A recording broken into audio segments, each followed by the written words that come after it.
Welcome, everyone. Welcome. Thank you for joining us this evening. Come on in and find your seats. My name is Mr. Aegis, and I will be your teacher for this evening. I am a teacher in the real world, and I stream first-time playthroughs and health lessons just like this one. Tonight, we're going to be talking about heart health, specifically heart health for millennials, my generation. And why? Well, because millennials have some very specific health concerns that we need to think about. Before we begin, few reminders, just mind the class rules. You can use the redeems and emotes at your leisure. You don't have to worry about interrupting me or distracting me. I'm used to it. You see the little creatures running around on the bottom of the screen? Those are stream avatars. If you're not familiar, you can pick one for yourself. We have, Furret Walk.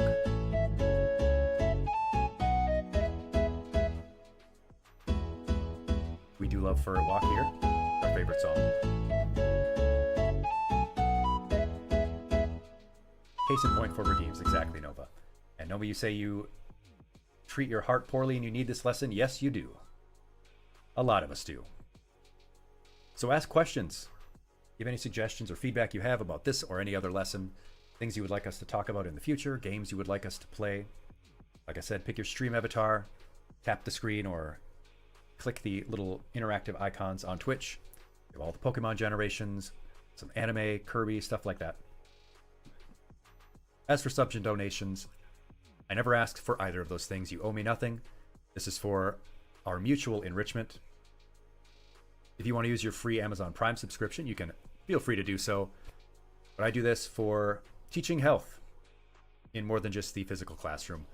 Not to make money. I have a career, and the world is hard for people right now. You don't need to spend your money on me. You should use it to take care of yourself and your loved ones. Unless you're wealthy, in which case, give me all the money you want. Most importantly, though, is that you just follow along and share what we do with others.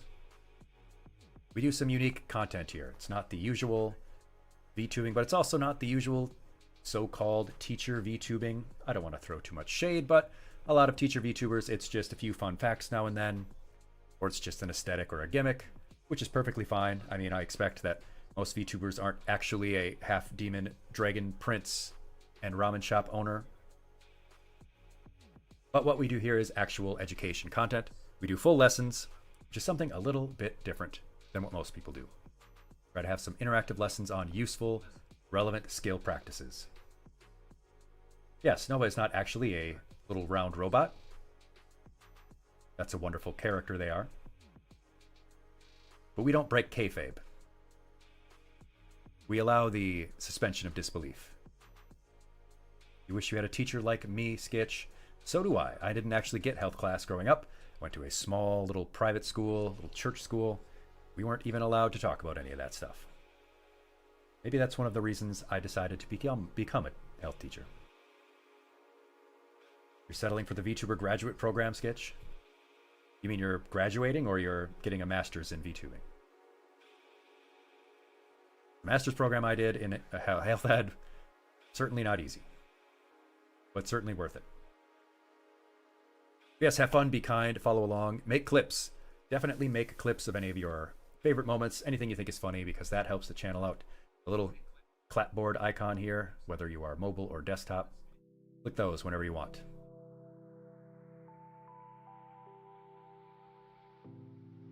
Not sure if that works.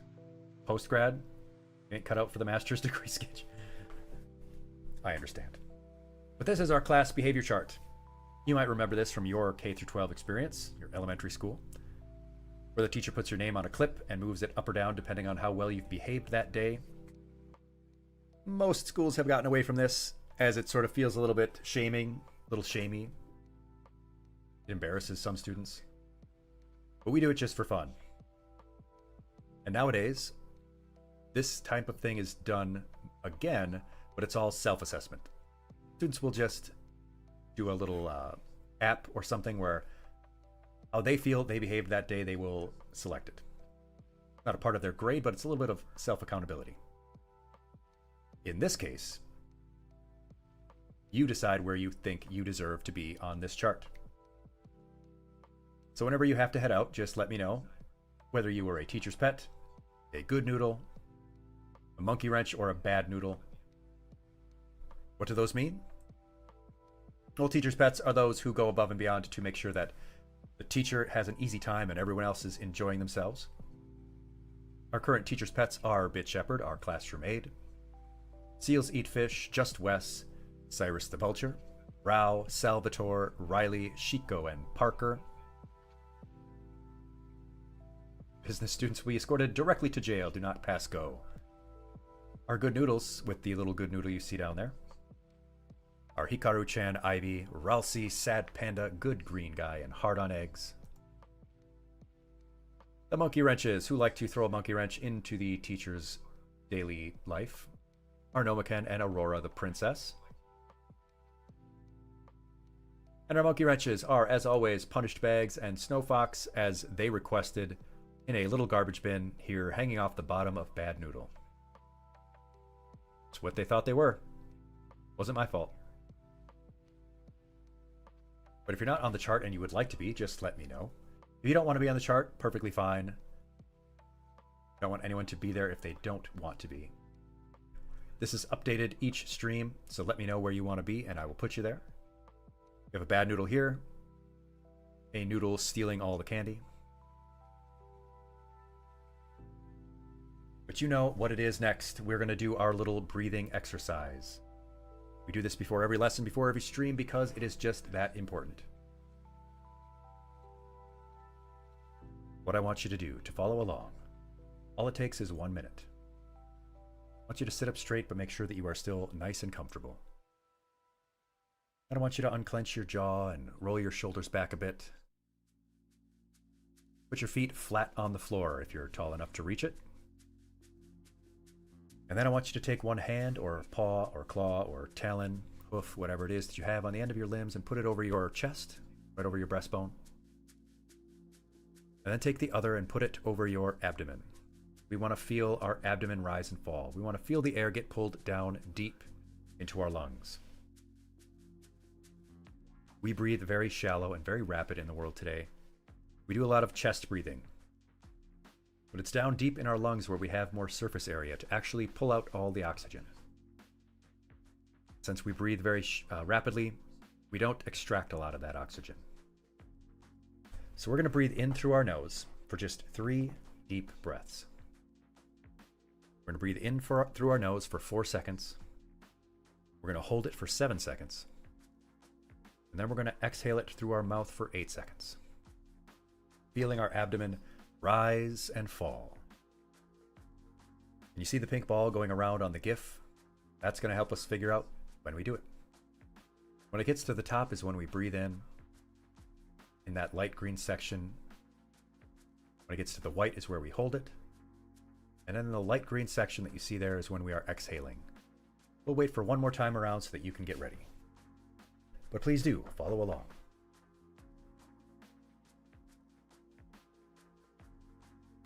Put your hands, paws, whatever, on your chest and abdomen. Get ready as it comes back around and hits the top, we'll start. Ready? Breathe in. And hold it.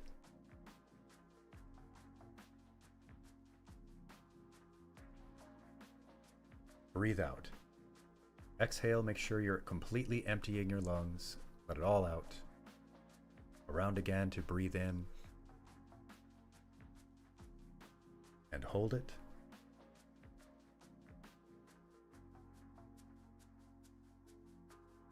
And exhale all the way out. One more breath. Breathe in. And hold it.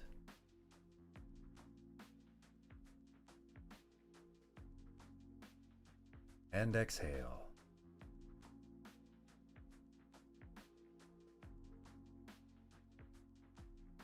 And you're done. That's it. Just 3 deep breaths. 1 minute of your time. That exercise can absolutely help relax you, bring your heart rate down, lower your blood pressure. Great right before bed to calm yourself. Great when you are feeling anxious or stressed, because our rapid shallow breathing leaves us more susceptible to stress and anxiety. Just taking a few moments out of your day, whenever you remember, take a few deep breaths can help you out, improve your health and well-being. That's why we do this every time. It's that important. One of my little pet things. But that's all we have before we begin our lesson. We're going to start talking about this subject. Hold on, I need to cough for a second here.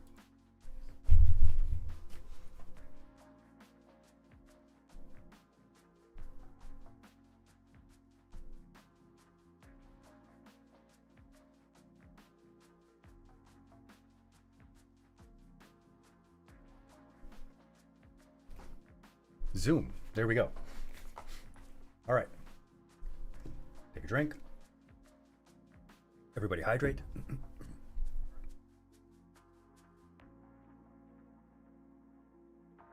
And let's begin.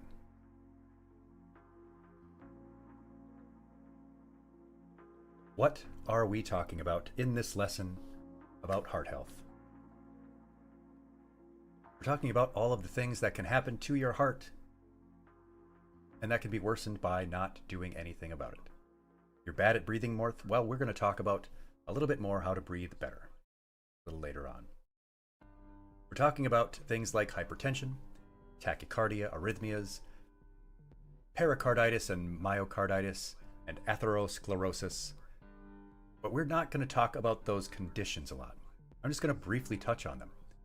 Because, as I've talked about before, this is a skills-based health class. This is about the tangible things you can do, not necessarily about remembering facts and figures. I'm not going to quiz you on what hypertension is or what it does.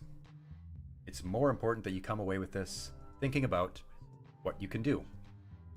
Skills-based means it's about learning skills. You come away from this lesson knowing how to implement those skills. Not so much whether you remember facts and figures, what percentage of people have hypertension. I don't really care if you remember that part. If it was a biology class or anatomy and physiology, that might matter.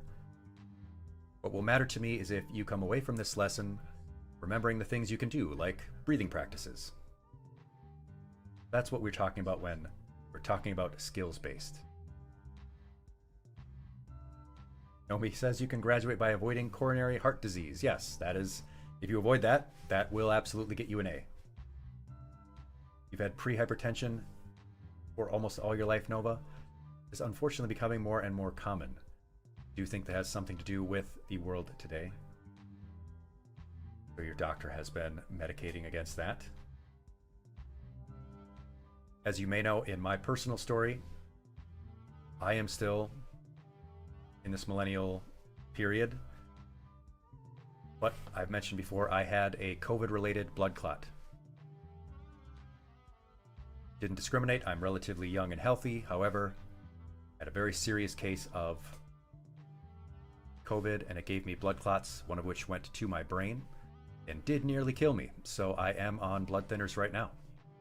My doctor has me on a medication regime to prevent that from happening again. So I'm certainly aware of heart health issues. Yes, I am also glad I did not die more of them. It could have very well happened. And the age group we're talking about here, of course, is millennials. That's 1981 to 1996. If you're outside of this age group, that's fine. This still applies. If you're older, it certainly does. If you're younger, the sooner you start taking care of this, the better. We're talking about the age group between 27 and 42. That's right. The oldest millennials are now in their 40s. Cardiovascular health, as it says, is not just for seniors. It's for all of us.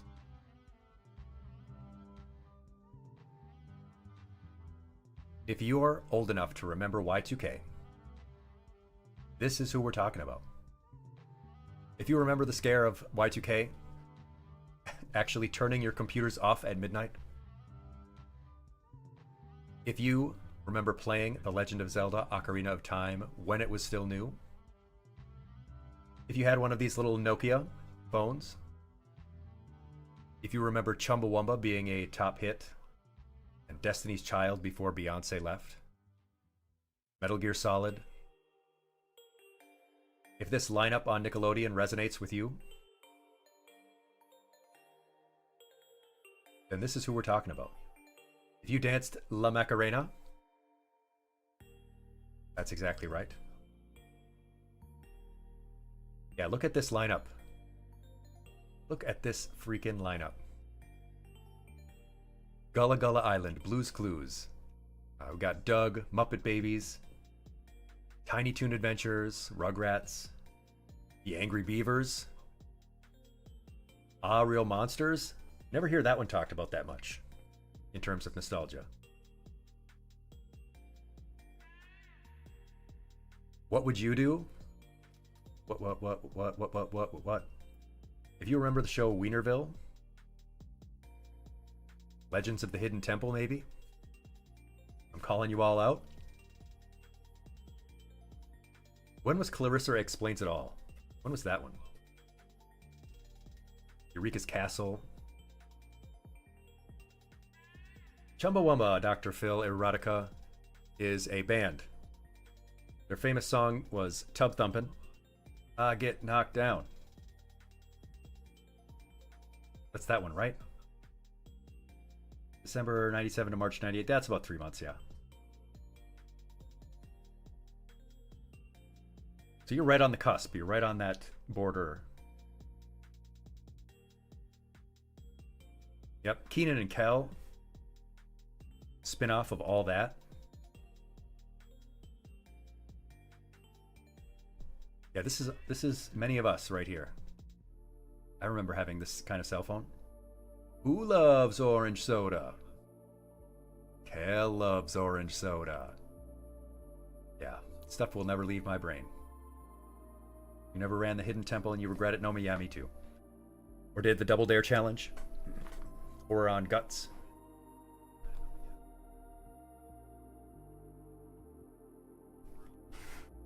This era is us, and there's a reason this is so important. Yes, Bitch Shepherd, actually using dial-up internet like we had at the start of our lesson, start of our stream that we always use, our dial-up sound, using AOL Instant Messenger. I knew people who were using that right up until like 2015 or something. Why is this so important, even for us who are in our 20s to 40s? Because we can avoid, or at least make problems not as severe in our future if we start dealing with it now.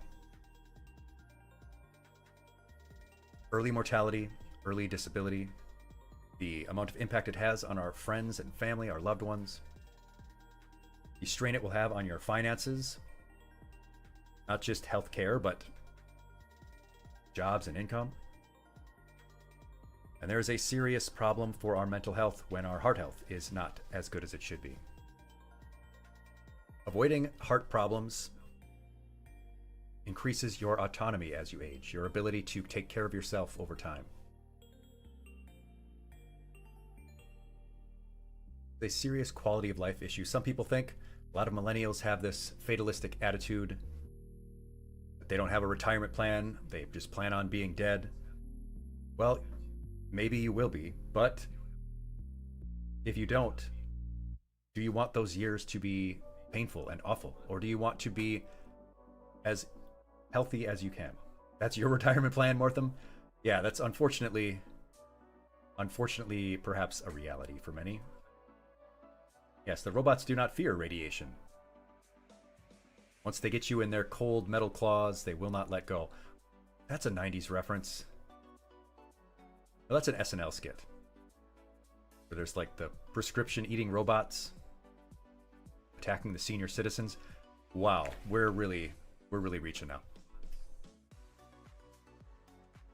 So it's about not just the amount of years you have in your life, the quantity of years that you might have by taking care of your health and heart health more, but also how much life you're going to have in those years. Are they active? Are you going to be able to do the things you like for as long as possible? One example is that just by being more active, you have a 30% reduction in all-cause mortality. That is, any reason that you might pass away early is reduced by 30% just from increasing your activity.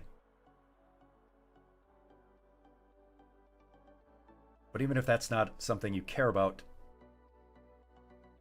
the increase in likelihood of disability and the decrease in your mental health related to the status of your heart is a pretty serious connection. Those two organs are pretty seriously connected. Copper, you ask if having a physically demanding job counts as active. It does. And you can actually track that. Some health trackers, fitness trackers will measure, your physical activity throughout the day, whether it's at your job or wherever. Yes, if your heart rate is getting up, if you're moving around, you can actually see whether you're meeting the recommended amounts of physical activity. And obviously there is the social financial cost we talked about. People who have heart issues, even if they're minor, tend to have an increased amount of isolation. They don't get out as much, they don't have as many connections. We're going to talk about that specifically more later on. And obviously, the resources it takes to stay healthy when you start off from an unhealthy place, in medication, in medical care, things that you can avoid or lessen.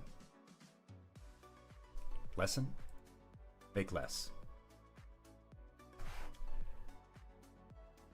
Copper, you ask if leaking aortic bicuspid valve is a grand old time. No, you're right. I think it's a wonderful time. I'm sure very enjoyable. You get plenty of steps, but not a lot of exercise, Bit Shepherd. Yeah, steps are great, and that is a big focus for a lot of people. Getting their steps in, tracking their steps. But you do need to get your heart rate elevated for a minimum amount of time.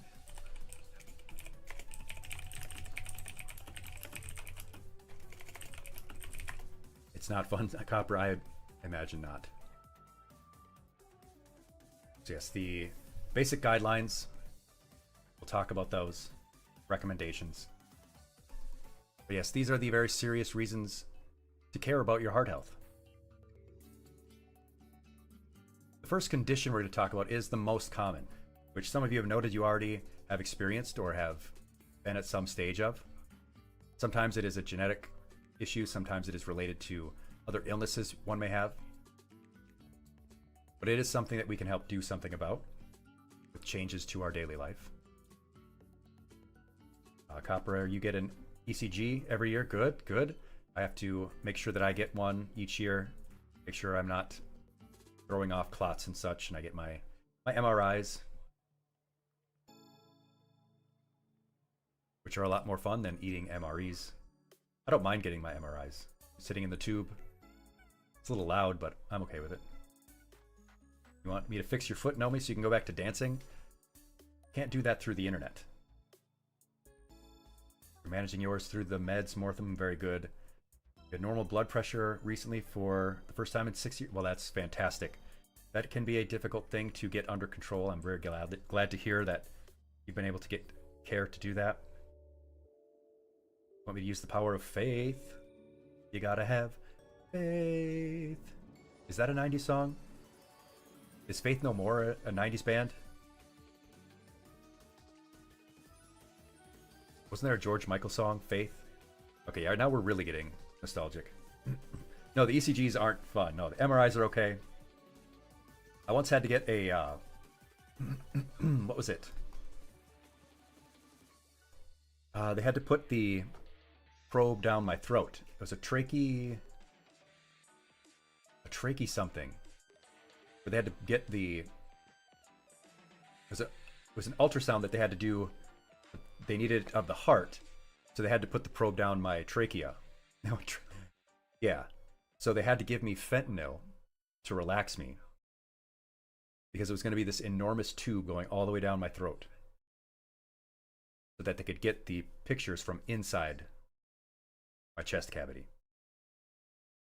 Not fun, Nova. Well, it was actually a little bit fun because I don't remember squat. I remember the nurse putting in the IV And we were just making small talk for like 30 seconds, and then I was out. I mean, I didn't sleep because it doesn't make you sleep, and I had to be awake for it. But I don't remember anything. I was zooted. I was absolutely yeeted off that Fenty. Yeah, it actually has legitimate, very important medicinal use, and it was appropriately used, which is great. For when you had your wisdom teeth surgery, you didn't know what year it was when you came to.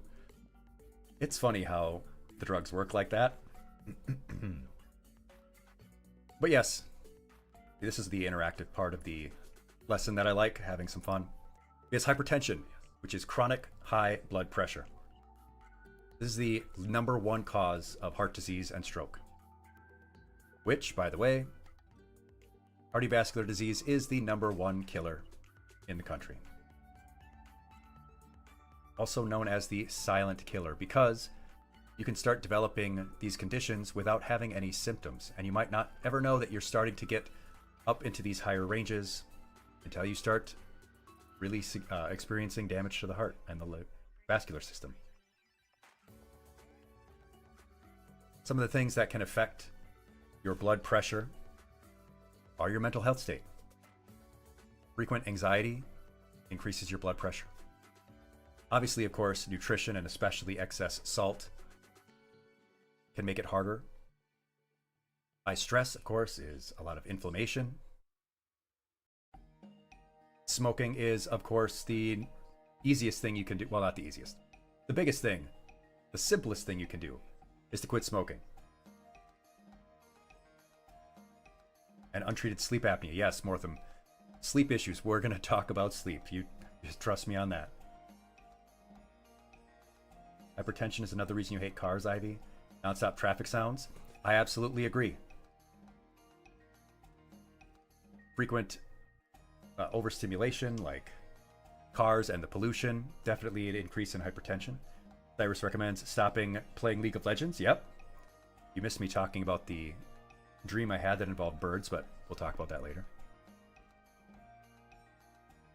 Who would have anxiety? I prefer that first one you did, Anxiety. So we're gonna, when we think about hypertension and the 5 big factors, think about beets. B for brain problems. Drink a little water. Thank you for the hydration. Yeah, I should. My voice is getting a little scratchy.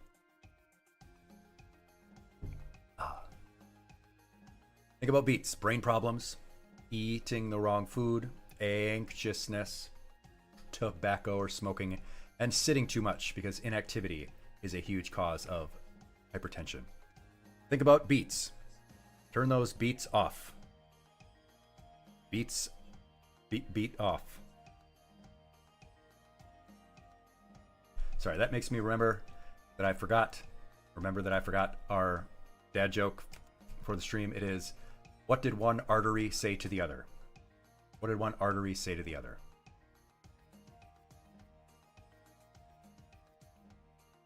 What did one artery say to the other? Stop being so vain.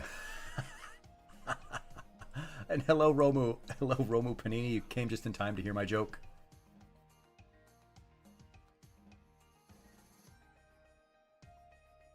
Nyuk, nyuk, nyuk, nyuk, nyuk. Waka waka. There's my Fozzie Bear. Waka waka. But yes, your blood pressure is the amount of pressure. I deserve those spitballs. The amount of pressure that is pushing outward on your arteries and squeezing back in. Your heart has to pump harder to get that blood through your system. It's going to wear on your arteries and cause strain on your heart.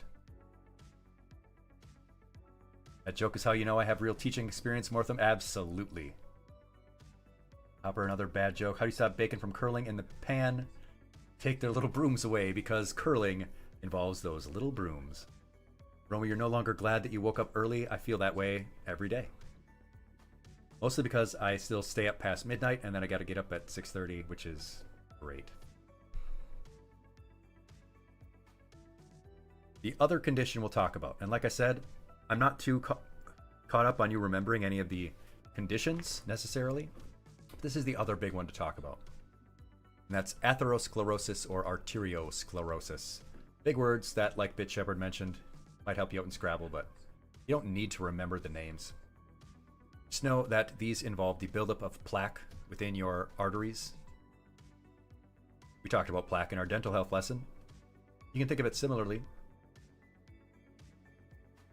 Hardening clumps within your arteries that make it harder for your heart to pump the blood through your system. These can trigger heart attacks and strokes. Blood clots can throw off.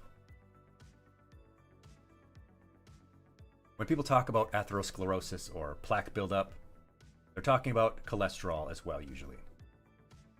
People wonder what's good cholesterol, what's bad cholesterol, because that's always talked about. HDL, LDL, LOL, ASL. This is a stream about 90s kids.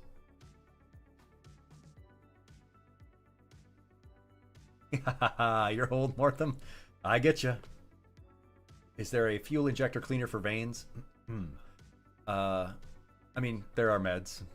Unfortunately, they don't work as well. But what are the good and bad cholesterols? Well, you need cholesterol. You do need some cholesterol in your diet. Cholesterol, those lipids, those fats, are what make up our cell walls. And they're important ingredients in our hormones and for certain vitamins like vitamin D. The bad cholesterol that they talk about is LDL, low density lipoproteins. These are the ones that can build up in your arteries and start hardening them.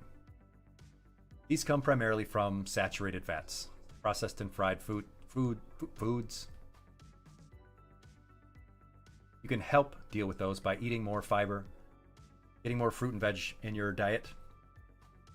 But HDL, the good cholesterol, actually helps to soak up the other types of cholesterol, the excess cholesterol in your diet. Being inactive, not moving around very much, and smoking will harm your HDL levels. You can get good HDL from omega-3s, from fish, from certain nuts. That's the basics of cholesterol. Yes, there's good cholesterol, so-called bad cholesterol, but you do need some in your diet. It is an important part of your nutrition.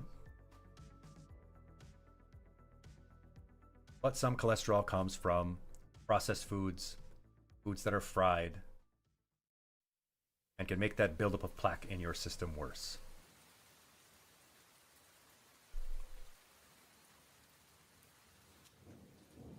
But that's all that I'm going to talk about with the conditions. Like I said, that's not the important part. What's important right now is to ask why you should care about it now. Why at this stage of your life should you care about this topic? This age group, this period of your life, when you're in full adulthood, your late 20s and your 30s. Temu Mario, yep. I probably couldn't put a real Mario up there for fear of Nintendo's wrath. Nintendo and Disney, I will never cross the mouse. I will never cross the plumber. Will never ever cross the mouse or the plumber. They will send assassins to my house, just like Boeing. Oh! Thank you for the hearts, Wreckin' Cat. Perfectly timed, because we are caring about our heart health. Oh yes, I could use the Steamboat mouse. They can't stop me. But yes, this age group, late 20s and 30s, is when our life routines really start to settle in. And hello, Dr. Phil, or Wreckin' Cat. Yes, Dr. Phil Erotica. I like our little heart redeem. It's better than the other things that the students hit me with. And they do love to hit me with stuff. Thanks for dropping by, Reckon. Thanks for thinking of us in our little classroom. Add.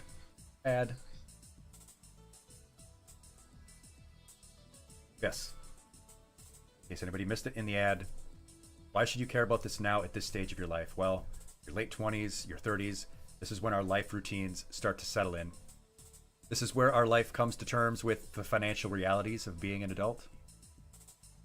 It's also more difficult for us to have connections and to make friends, to keep our social circles.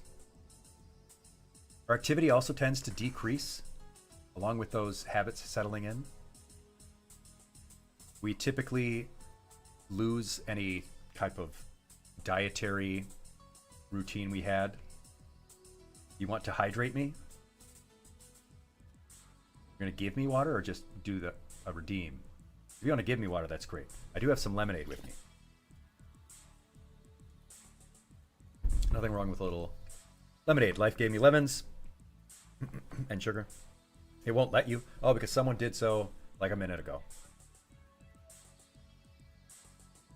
Usually also as we get into this age group, our free time decreases. You probably know that, right? You've probably experienced that. You may not be excused forever. You may be excused to use the restroom or get a drink of water, go to sleep.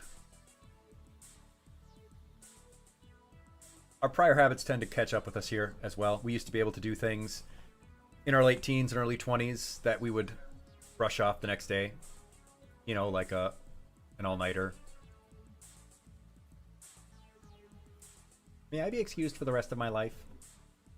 You eat better than you did now than in your 20s? Not good, but not straight trash. That's good. Gimme, gimme, gimme. That's an ABBA song, right? Gimme, gimme, gimme a man after midnight. Anyway, our prior habits start to catch up with us as we get into this age group. And some people just start feeling resigned to it all. Well, it's too late to change those things. This is who I am now. These are my habits. But it's never too late to change, and it's never too early to start caring. So we've talked about why now, as in this age group. But why? Yippee! Congratulations, Reckon. Talked about why you in terms of the general age group, but why you as a millennial? What are the specific issues that we've faced in our generation? Well, we were born into the end of a boom era and the beginning of a recession. Our adulthood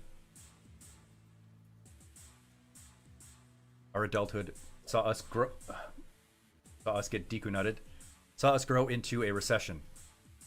And now in our adulthood, a housing market crash. Health insurance costs skyrocketing. Lots of student debt. Mental health crisis among our age group. Bye-bye, Reckon. And 9/11. And the 2008 crash. And then the next one. And then COVID, just as we're trying to get going. But we also grew up in the internet age. There's an era where sedentary behavior became not just normalized, but expected. We began spending a lot more time in front of the big box, the big screen. Yes, that's Google before it sucked, when it was still good. That's some AOL screenshots there too, when the internet was still a walled garden. Yeah, we're older than the internet, or at least the pre-ARPANET era. You're older than the Nokia 2110. Yep, Bit's right. Our parents told us don't believe everything you read on the internet, don't trust strangers on the internet, and now they believe everything they got from Facebook page, eaglepatriotpolitics.web.net.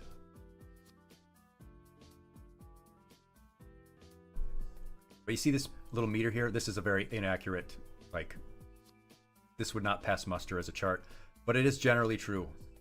This is known as the loneliest generation. We'll talk about that a little bit later. And we'll talk at each stage about why each part is relevant to millennials. We're going to talk about these as enemies. These are the enemies that we have to defeat in this game of life. And for each one that we face, we're going to gain a heart piece. Because like the promotional materials for this lesson had said, Link has extra hearts and we do not. The Nintendo 64 is 30 years old. It's still ticking. You could still get one to play it. But are we going to still be ticking? Those Nokia 2110s are indestructible, but we're not. Mortham, you don't need to keep track. In fact, really what I ask is that you take a few things from this. You don't need to take everything out of it. We are just trying to teach some useful skills. If you're having fun and you learn even a little bit, that's good enough for me. Nokia pulled one out of a volcano and it still turned on. Wasn't there that Game Boy that was in one of the towers and it still worked? No, that was Desert Storm. It was like blown up by a bomb in Desert Storm and still worked. I think they only just took that off the charger. Like it was still working up until like this year. Luz Nosita spotted. You did spot her, Ivy. She's doing a little walking. I found that GIF and I was like, that's perfect. But yes, our first enemy is sedentarism, which is a fancy word for inactivity. You can use that $7 word, sedentarism, in Scrabble. Is it $10 words? I don't know. Sedentarism refers to prolonged periods of inactivity. Times where you're not doing anything. You're not sleeping, but you're just sitting there. That's not totally avoidable. It's just a fact of life. But we can improve that, consciously making choices to move around. Because inactivity reduces our heart's fitness, and it causes our heart to have to strain to get that oxygen through the system. Inactivity, and especially sitting, is hard on our circulation, which then makes the heart have to work even harder. Bad posture and a lot of sitting can increase your risk of blood clots, which are pretty bad. Trust me, I know. It was a horrible experience. They almost had to crack open my skull to relieve the pressure. Trust me, you don't want blood clots. So these issues become self-reinforcing. We're inactive, so we don't feel like moving around.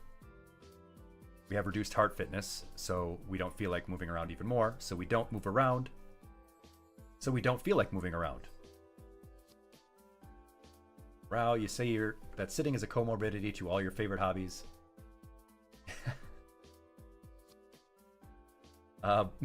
Mortham, that is a good point. Bisexual sitting makes posture impossible. I have kind of the ADHD sitting, where like I sometimes will just put a leg up on my desk. We do need walkable communities, like little Luz Nosita can do there. But one thing we can do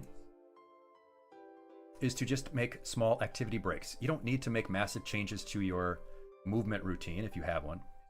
At least take some breaks now and then. Set a timer. If you have Bixby or Alexa or whatever,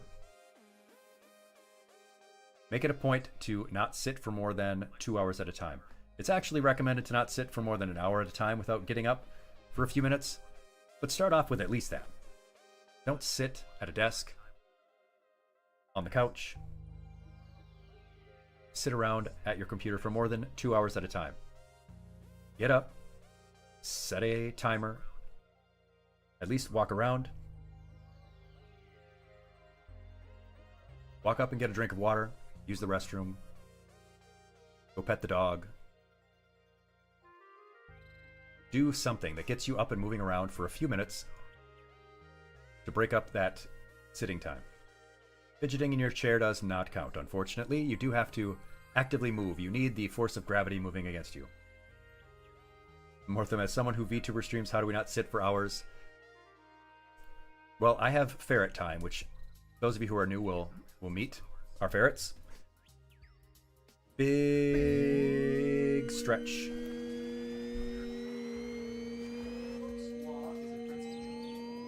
There's our stretch redeem.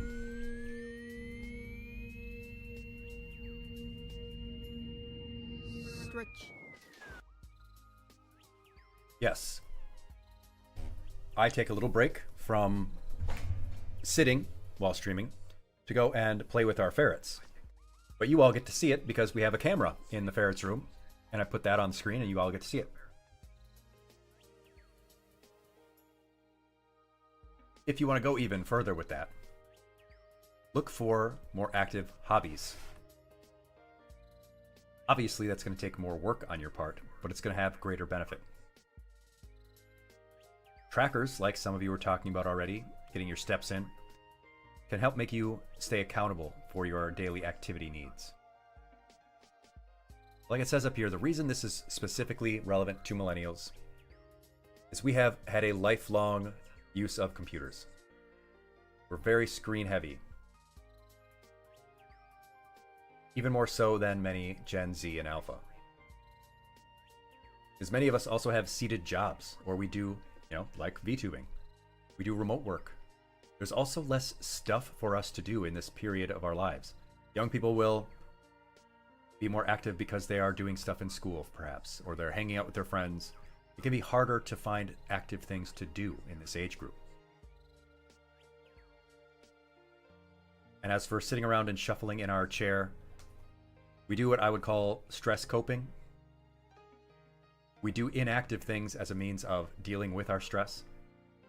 When I come home from a long day of work, I just want to sit around. I don't want to do active things. When I'm worried about all the stress in my life, bills and, VTuber stuff, I just want to sit around. I don't feel like doing active things. It can be very hard. This is very specifically relevant to our generation. We're at not only an age, but also an era where this is very important. Start getting into active hobbies now, because as you get older, you're going to be very grateful to yourself. Because if you do so, that's our first heart piece. Increasing our activity will get you your first heart piece. Our second enemy, you might have expected it at some point, is nutrition. Why is this specifically relevant to millennials? Well, food costs have been rising, and we tend to have to buy our own food. We often have fast-paced lifestyles, even if they're not very active.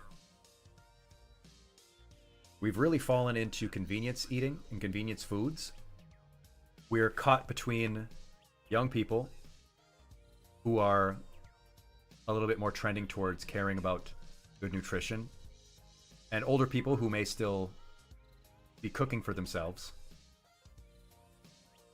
We're in an era where we're too busy to eat well. We're more concerned about the convenience of it. Yeah, and Ivy, you're right. I have the coffee cup here because don't get the 1,000-calorie Starbucks mocha frappa caramel latte. We eat a lot of processed food. We get those saturated fats that increase cholesterol. We eat a lot of salt. Many people begin to have issues with insulin. But it's not just that we have all these bad things, that we're not getting enough of the good things. We're not getting enough fiber, enough vitamins. You used to see all those commercials for, supplements for old people to get fiber. Is fiber that important? Yeah, it's actually really super important. Fiber's actually really important. And Mortham, you're absolutely right. A lot of people want to cook, and it can be fun. I made some banana bread 2 weeks ago, I think. God, it was good. But I haven't really had the energy to do that again lately. But yeah, working full time and streaming be hard. And I have to take care of my pets. I've got to take care of stuff around the house. Got to go to seminars and stuff. Supposed to go to a educational conference later on next month. Like, oh, am I going to have the energy for this? So what can we do in our generation for this factor that affects everyone, but specifically us? What small, simple changes can we make? Because we want to make small, simple changes to start with. Easy things. Well, we're just talking about cooking. One of the things we can do is to cook in batches. I know that's a sort of meal prep thing that some people don't really feel like getting into, but it doesn't have to be mapping out your whole week's worth of food. We did a lesson on budget-friendly, healthy eating, right? We talked about one of the good things you could do is to at least make one big batch of one food item, right? Like I will put a couple pounds of chicken. I will put a couple pounds of chicken in a slow cooker on a Sunday when I don't have to work. I can just set it in there for 8 hours and forget it. Yep, there we go, Bit Shepherd, with the link to our VODs, all our previous lessons. I just make a big old batch of chicken in the slow cooker, shredded chicken. I just put the chicken in there with a big can of condensed, like cream of chicken soup or whatever.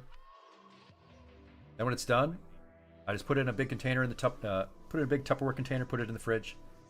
Because then when I am lazy, when I am tired, I can do what I did tonight. I opened that Tupperware, I dumped some of that chicken into a microwavable bowl. I poured some microwavable rice over it and just nuked it, and that was dinner. It was filling. It wasn't fancy, but it was chicken and rice. And I didn't have to cook chicken. Mortham just subscribed to the class. Thank you for enrolling in our classroom community. Yes, yes.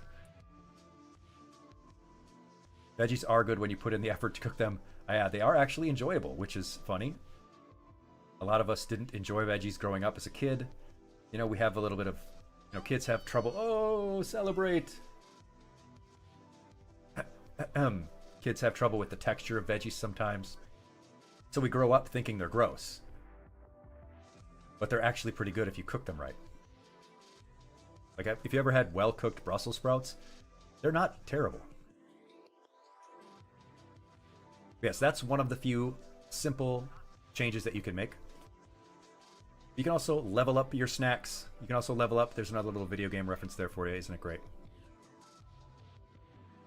I don't bring things like Pop-Tarts. I don't buy that kind of stuff. I'll just buy a big bulk bag off of Amazon or wherever of dried fruit. Dried fruit is my, like, lunchtime snack savior. Even things that can often feel like they would be expensive at the store. Like, it's wild if you go to the grocery store, a big bucket of mixed nuts will be like $30. You can get it ordered offline from somewhere for half that.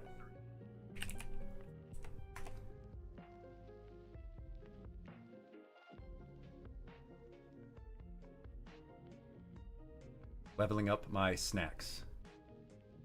That was a big one for me. Like this.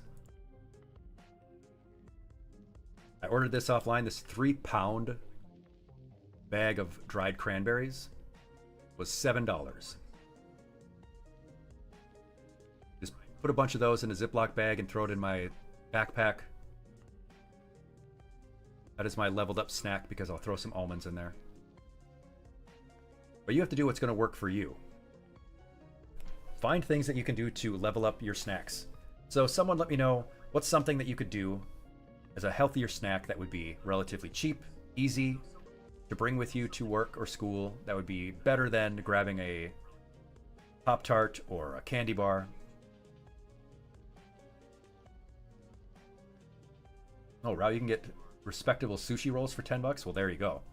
Rice and fish, can't go wrong with that. Homemade popcorn. Popcorn is actually a very good snack.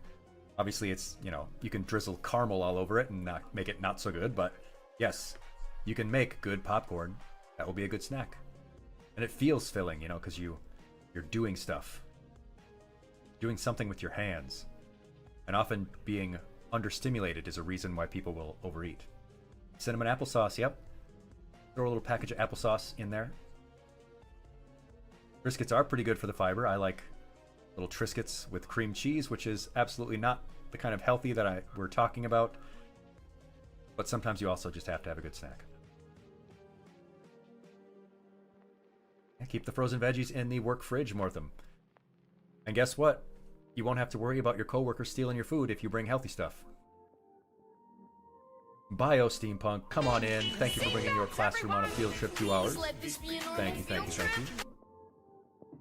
My name is Mr. Aegis. I am a health teacher. I stream first-time playthroughs of health lessons like this one that we're giving right now on Millennial Park Health. Where did you come from? Were you playing Fallout like in this clip, or is that old because Twitch does that thing where it always plays old clips instead of the most recent? Those yogurt drinks are nice. It is. They are nice, and it's just weird that yogurt is like a drink now.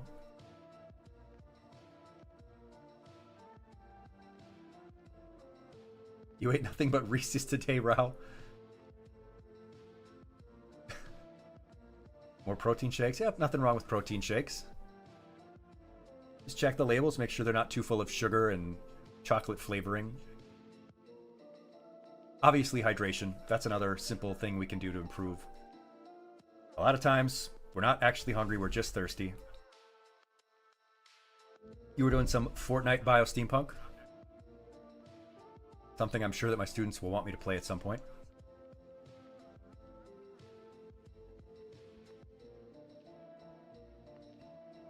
Swapping soda for water. Oh, you're welcome, Bio Steampunk. Don't worry about it. I'm always happy to. Always happy when anyone would choose to bring their class to mine. Our good friend Bio. Go ahead and follow them.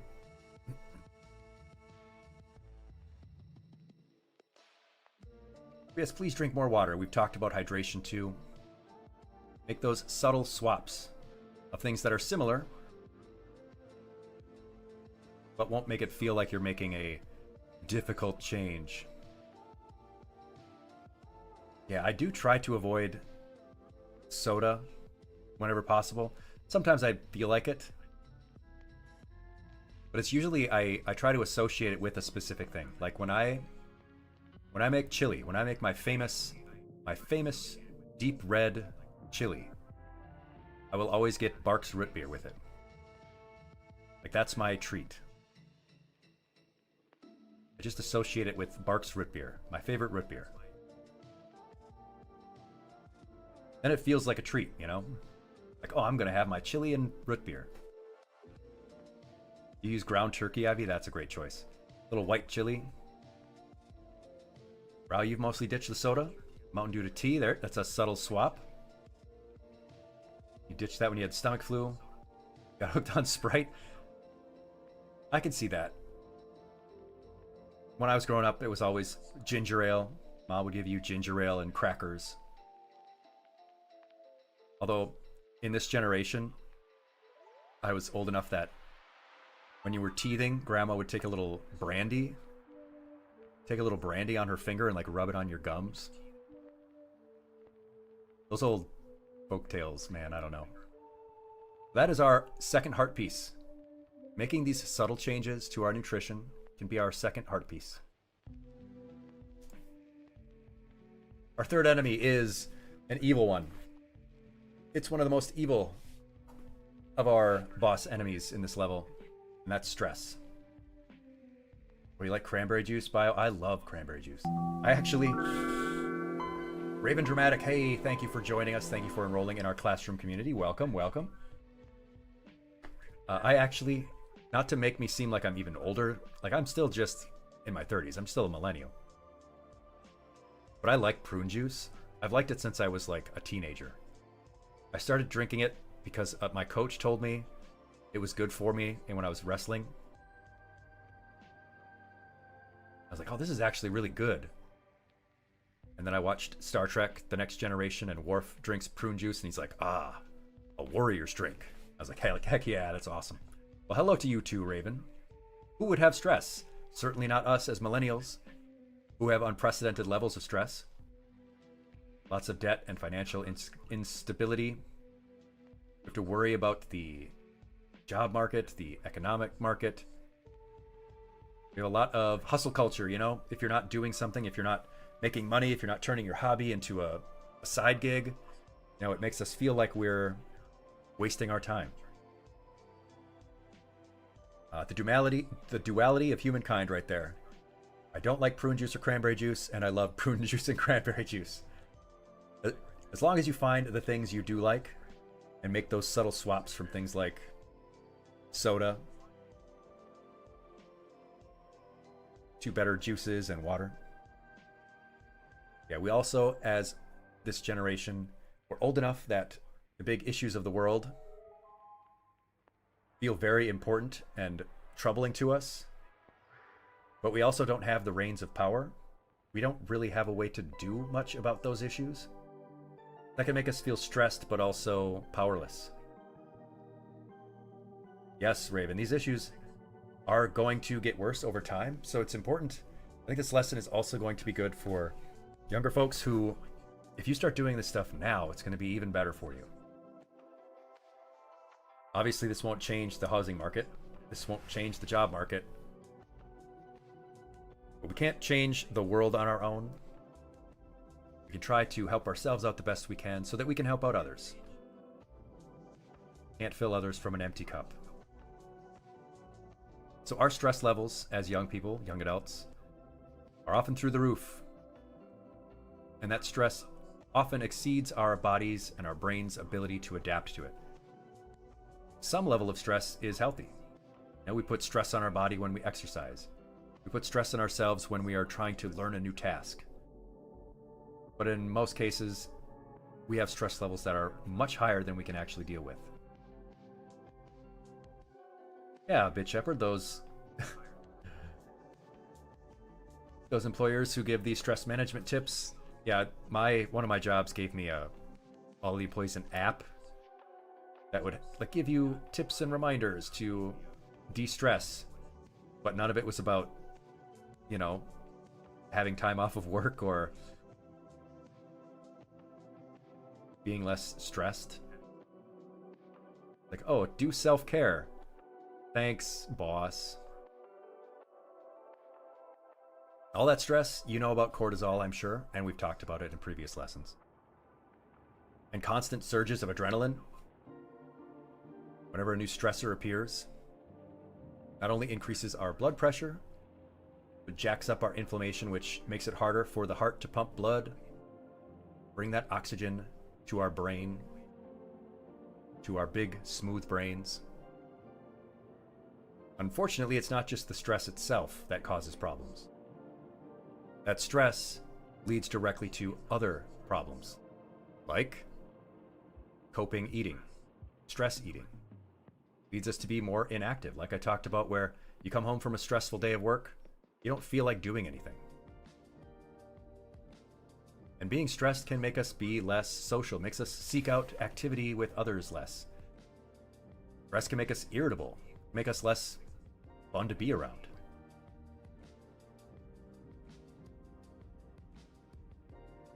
You're high right now because of work stress, Mortham? Doing some coping? And you know what? Sometimes that's just what people gotta do. It would be great if we had other ways to deal with it. And it would be great if that could just be a fun thing to do on occasion. But yeah, there's also a reason why people are turning to prescriptions. Yeah, Bit Shepherd, you wouldn't know anything about that. So what's our heart piece? How do we help deal with this? Well, I can't change our job situation or the housing market or hustle culture. But one of the things that we can do, yeah, quit your job, go live in the woods. Mortham, you're going to have 34 IT tickets waiting for you tomorrow at work. Yeah, and when everything is working perfectly, they'll wonder, what do we even pay the IT people for? Everything works perfectly. And then when everything's broken, like, what do we even pay these IT people for? Everything's broken. Such is the life of an IT person. You could work for CrowdStrike and then everything could be falling down around you. The sky's falling. I don't want to harp too much on things like meditation because that feels trite. Feels like a trope, like, oh, just meditate, it'll be fine. No, obviously. Raven, you're stressed with school doing Algebra 2. Mom gets jittery on your case. Or literally. Yeah. You're learning. It's literally learning. We did it's funny, and I'm going to mention this again, but it's funny how we've done lessons on these things before, isn't it right, class? It's almost like we have a curriculum. Anyway, we did a lesson on a little bit of how new math works and why it's done. And a lot of parents will be like, well, I can't do this. It's stupid. And then they'd like, well, I can't help my kid with this math because it's not the way I remember it. But then they get mad at the kid for not knowing the math. And the parent didn't put in the time to learn the stuff to help the kid.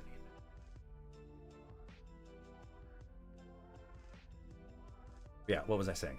Yeah, I'm not going to be like, oh, just meditate.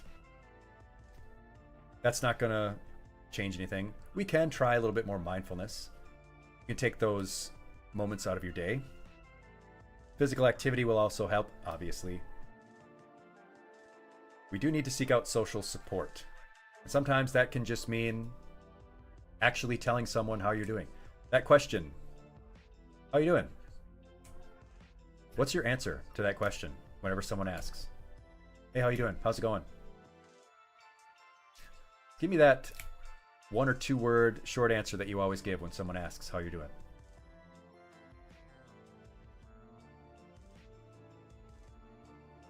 Hanging in there.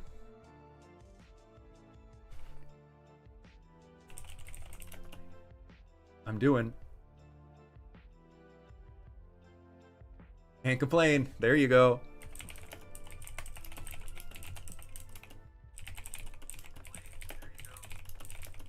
I'm fine.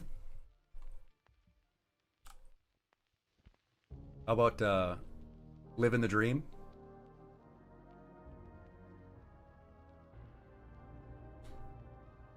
It's going.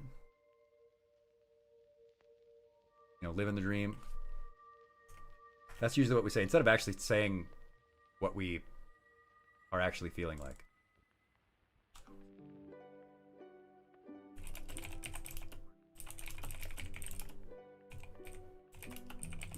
Just another day in paradise.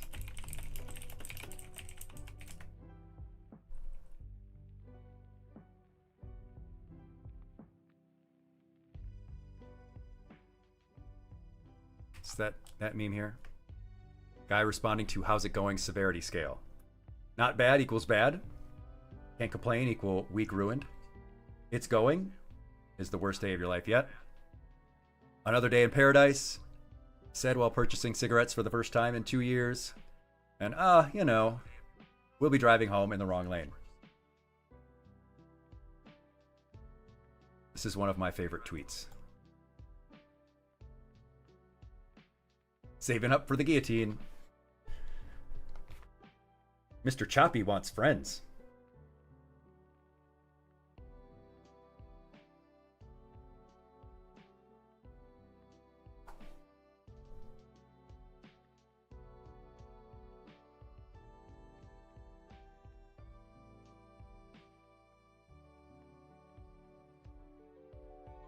All right, Raven, yes, thank you so much for joining us here. It was great to meet you. I hope we see you next time. It's late, get some sleep. Oh, sleep is definitely something we'll talk about later too. One of the things I do want to talk about as a small change, this can be our third heart piece, is journaling. People think this is a, I don't know, an old school answer or old fashioned maybe. Journaling can be hard, Mortham. You too ADHD. I like some of the journaling apps I've used. The one. Oh, God. Too many apples. I've used Journey, which is a journaling app. Time to get going, Nova. You too. You have a great sleep. But yes, stress journaling. Writing about the things you're dealing with, even if it's just a few sentences, actually has some pretty well researched benefit. It can help you to recognize some negative thoughts that you're getting caught up in, your thought patterns, up to reframe some of those thoughts. There are a wealth of benefits for stress journaling. You can just do it on your app or phone. One way you can do it obviously is just with reminders, but I just send messages to myself on Discord. I don't know if you know this, but you can make a Discord server and just not invite anyone else to it. It's just you. I use that to put, you know, links that I want to save for later, or if I see something I want to go back to, I can just paste it in. But I also send messages to myself. It's kind of like talking to myself, but it's journaling in a way. So I have a few thoughts. I will just type them out to myself and put them in my own Discord. Just me. I'm the only one who ever sees it. Ivy, you like the tactile feel of pen on paper? You are a very tactile, like, you know, rooted in reality person, which I love. You forgot about it, Dr. Phil? I have it. I put that server at the very... Yippee! Thank you, Copper. I put that server at the top of my servers list with a big bold letter as the icon, so I would always see it every time. Of course, I also have like a personal Discord, you know, for this, my online stuff, and then like a professional one, so I can send messages to my real self, I guess. Yeah, journaling is one small change we can make.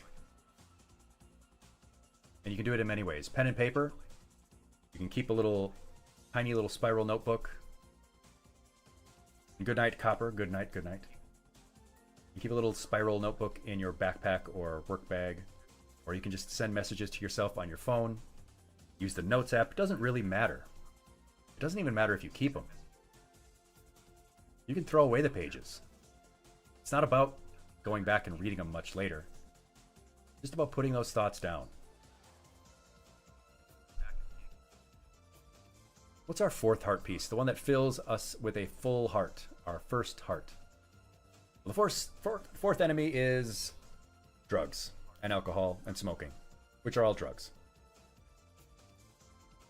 Let's go, drugs!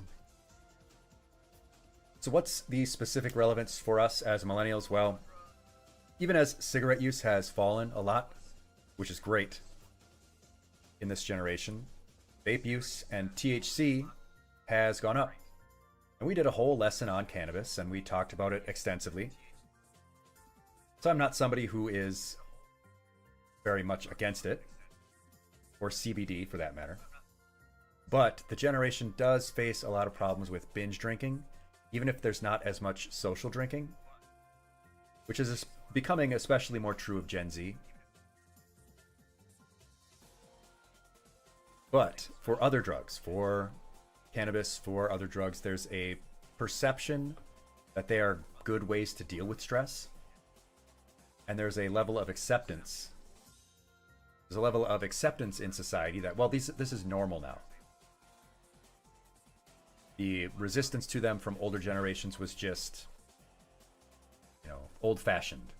It's actually cool and good and fine to do stimulants. Dealing with stress via CBT, yeah, I mean, I can't really advocate for one of those. But cognitive behavioral therapy is actually quite effective. Or DBT, dialectical behavior therapy. I'm not qualified to give you those, but I can certainly give you a rundown on them later. Yes, we do still have a smoking problem, mostly because we still have a nicotine problem. People think that the smoking is the issue. No, nicotine is... Oh, and we have a Pat the Badger. I don't know who Pat the Badger is, but I'm glad they're here. Thank you for the head pats, Vermilion. You hate that you understood this joke, Rao? Well, don't hate, appreciate. Yes, nicotine itself is a powerful stimulant and a very addictive one, and it can cause narrowing of the blood vessels, which increases our blood pressure. The blood has to push its way through the veins and arteries, which strains them and the heart. We get less oxygen to that big, smooth brain.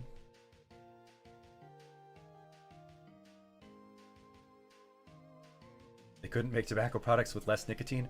No, in many cases, the vape juices have much higher nicotine levels. Much, much higher. They do make them with a lot less than cigarettes, which is one of the benefits to quitting smoking. If you use vape to quit smoking, you can gradually reduce the amount of nicotine. You can buy progressively lower concentrations of nicotine in the vape, which is shown. I mean, it is shown to help quit if you do it that way. But not everyone does it that way, and not everyone even realizes or understands that higher nicotine levels are much more dangerous. Oh, recently I actually got into some arguments on Twitter, which, hey, arguments on Twitter, can you imagine? But the CDC tweets occasionally, and they're usually just like little promotional things of like their stop smoking campaigns. There will literally be people in the replies saying nicotine is actually good. They did a post about how, youth nicotine use is an issue that needs to be dealt with. And people are like, well, no, nicotine actually is like good for the brain. Kids are fine. Like, what? There are actually people who go around saying that they think nicotine is good for kids.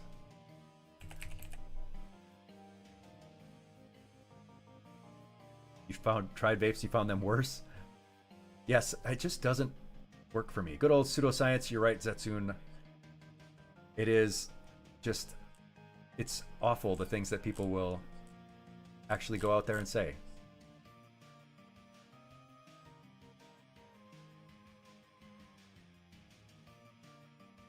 Yeah, we would have the Civil War. Prohibition would be a horror show.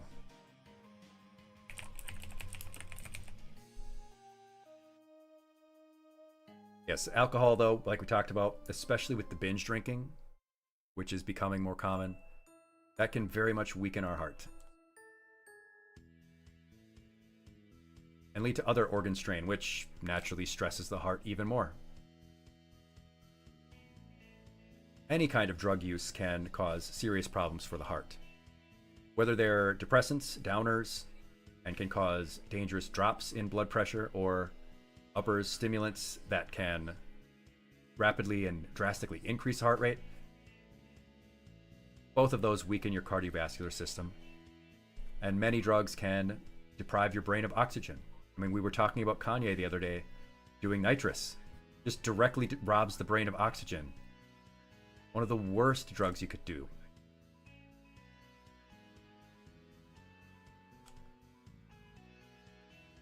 So, how do we deal with this? How do we get that last heart piece of this first piece of heart? This first heart. How do we get heart piece number 4? Got your coffee, Romu? Good, good.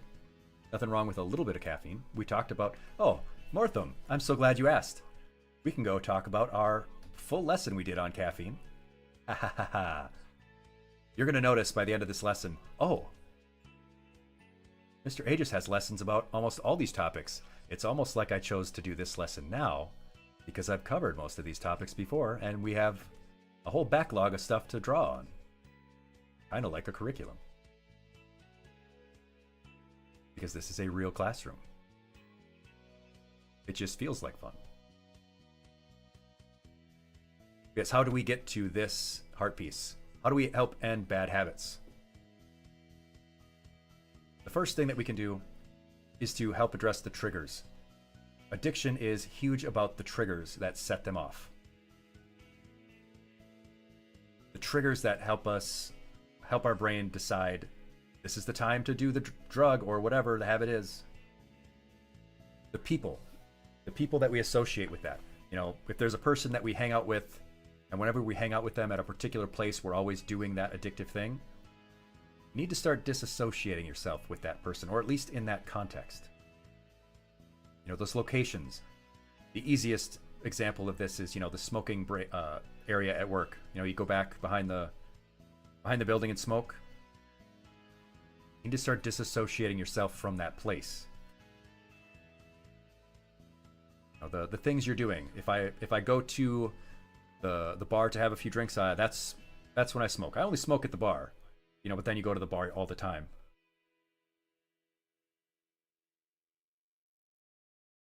You gotta stop hanging out with you because of the weed. Sorry, me, myself, and Irene. But yeah, and like we said in the lesson before, you don't have to stop doing that. And I'm not, again, a hardcore... I'll tell you, I've smoked. I will occasionally use cannabis. It is not illegal in the area, but it is something that I don't do enough that it becomes associated with people that I hang out with or places that I go. So I don't have any particular triggers that become habitual. So just remember PLAP, P-L-A-P, people, locations, activities, and plans. PLAP. Another way to help end bad habits is to track the progress of your goals. Any small win. Remember progress of goals. P-O-G. Just remember POG. Just remember to POG. Remember to PLAP and POG. You don't have to do it all at once. You can always go slow. Just keep yourself organized. And talk about it. Talk with your friends. Let them know, hey, yeah, I'm trying to cut down. Most of the time, if they're real friends, they will be supportive of that. Yeah, that's cool, man. You don't even have to say why. Or you can be like, yeah, I'm trying to save up some money. So remember, you can always get help. Go slow. Organize your plan. Talk about it with people and ask for help. G-O-T-H. Just remember to goth. And find those good replacements. Find a hobby that you can replace that addictive behavior with. Thank you for making the honor roll. You've got mail. Thank you for your subscription. I appreciate it all so much. Yes. Find those replacements. Good hobbies. Make sure to get a little bit of exercise. We've talked about movement. And mindful practice. Remember, hemp. Hobbies, exercise, mindful practice. And you can use the techniques of CBT. It's a therapy technique, a therapy mechanism, cognitive behavioral therapy. But you don't have to go to a therapist. You can look at some of the principles. CBT is really just about identifying the thoughts and feelings and the things that you go through that trigger you for stress and addiction. And help you realize, hey, what are the things that I'm believing that aren't necessarily true? So yes, so remember, PLAP, POG, goth, hemp, and CBT.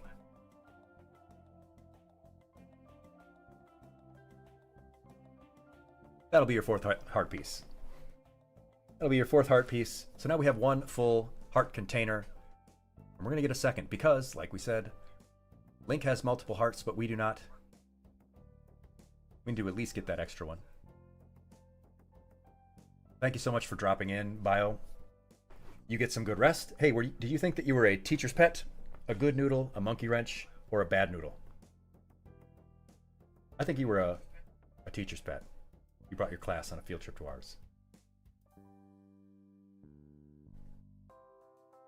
I'm not sure what you're talking about, Romu. You want a bad noodle? I will put you in bad noodle. Somebody remind me to put Mortham in the bad noodle. Oh! Oh, 69 bits and 69 dodgeballs right to my face. I took 69 balls to the face.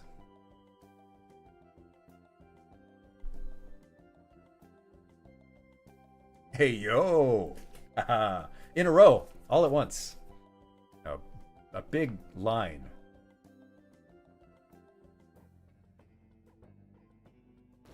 Oh, Sal, and Sal is here too to hit me with the spit balls. More balls. These ones full of spit. And another. Meowdy to you too, Sal. You're the class clown, Bio.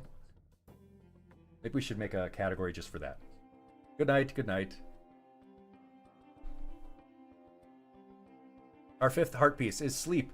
And yeah, Bitch Shepherd, you were just saying sleep seems to come up a lot in these. It's because, you didn't know, sleep affects literally everything. Sleep affects literally everything. Oof. Another apple to the face. We're talking about chronically low levels of sleep, under 7 hours, which lately has been me, and getting about 6. Fortunately, Mortham, oh, you have the sleep apnea issues, right? I think that was you that mentioned that. But yeah, those low levels of sleep can increase our blood pressure right on its own.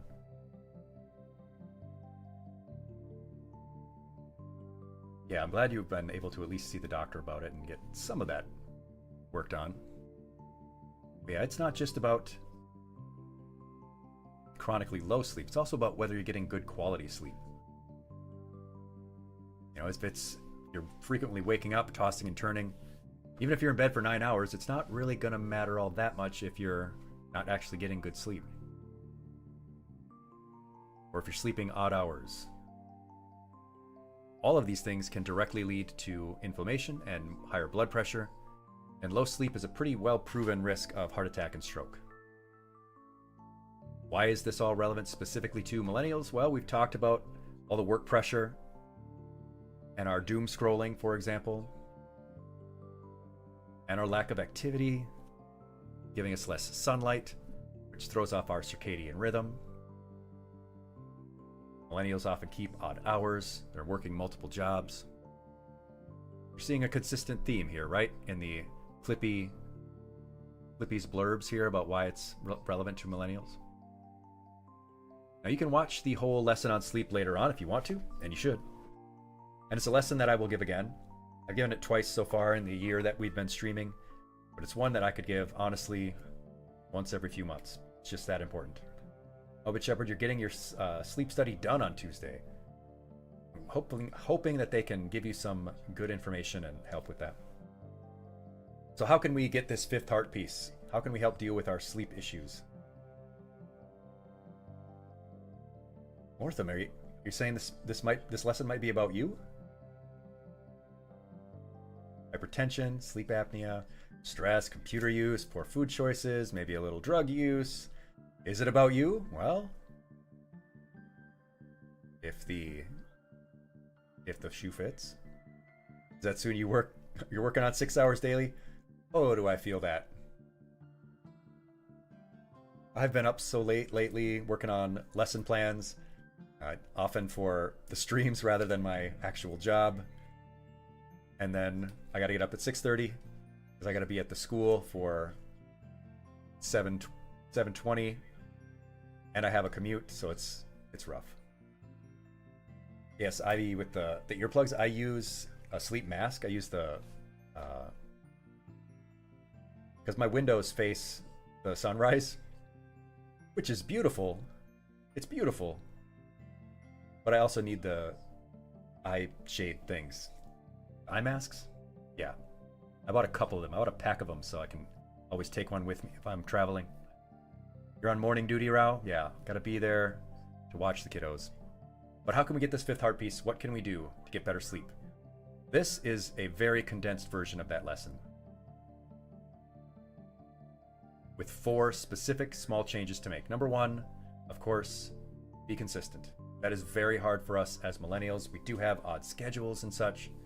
Be as consistent as you can. Make a schedule, and at least make a cursory effort to keep to that schedule.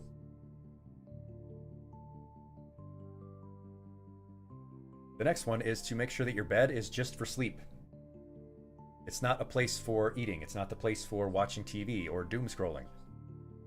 You can do those things anywhere else, and you're probably going to. Get your mind in the mindset that when you're laying in bed, oh yes, this is the place that I sleep.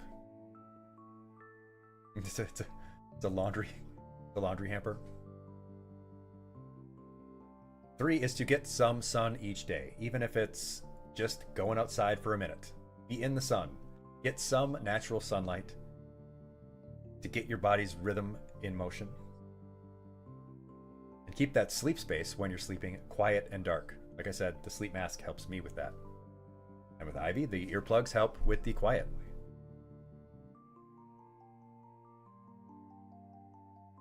And the last and maybe most important one, put the phone away. Put the phone away. Put the phone away. Do not have that screen in front of your face for at least 30 minutes before bed. No screens. But the phone. Yes, the phone, it will be there tomorrow. Trust me, all of the Twitter arguments and the Discord drama and the Reddit posts and the videos on YouTube, they will all still be there in the morning. Unless the internet dies, in which case we will all be released from our horrible prison. What about the flirting? Those messages will be there in the morning for you to reply to, and then there'll be less pressure. Yeah, put that phone away 30 minutes before bed and have a little nighttime ritual. Wash your hands. Use the bathroom, not in that order. Brush your teeth, which, hey, we had a whole lesson about dental health last time. Anyway, use the restroom, wash your hands, brush your teeth, stretch out a little bit. You got a nice little ritual there before bed. Give your eyes and brain a break from blue screens. Give your body and brain the chance to avoid burnout. And that will be our 5th art piece. Yeah, it's almost like the past lessons help build up to the new lessons. Kind of like we had a whole thing where I tricked you all into not realizing you were learning all along.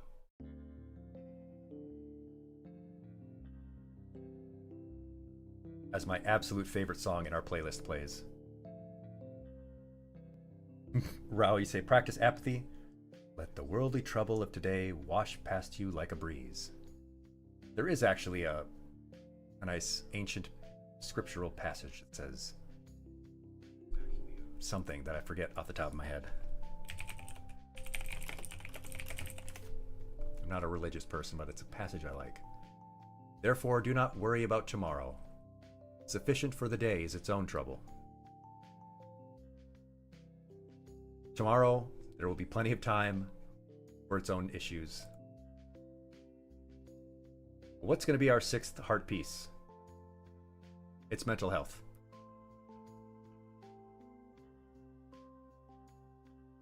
Don't borrow trouble from tomorrow. Yeah, you'll build up a trouble debt. Now, we're not therapists. I'm not a doctor, even though I play one on TV. And as much as possible, we should be getting as much help as we can from professionals, but that's not always an option. There are no simple answers. We don't have a quick fix. But as Clippy says, the relevance for millennials is we are affected heavily by our mental health challenges and the decrease in mental health care availability and access. Even as it becomes more prominent in like free apps and such, these rates of increased mental health issues have led to a lot of poor self-care. And I don't mean the kind of self-care that a lot of other people talk about, which honestly, it kind of, I've said it before, how it frustrates me and irritates me about some Vtubers who talk about self-care a lot, and it's the most vapid, shallow, drink water, take breaks, blah, blah, blah. Okay, that's nice stuff, but that's not really what self-care means. Like concerted, real efforts at taking good care of your body and your brain. Yes, and hydrate. There we go. Let me take a little drink of my big jug.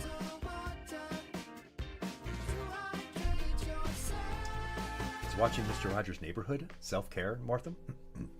I'll sing the Mr. Rogers theme if people want. I've done it before. I will do it again, and that is a threat. You heard drink water, Zetsun? And the illusionist has dropped in. Thank you for making your presence felt. Maybe I will, Mortimer. At the end of the lesson, maybe I will sing. I should stop drinking the lemonade then. Oh, ad. I should probably just run ads beforehand. I keep ads as minimal as possible.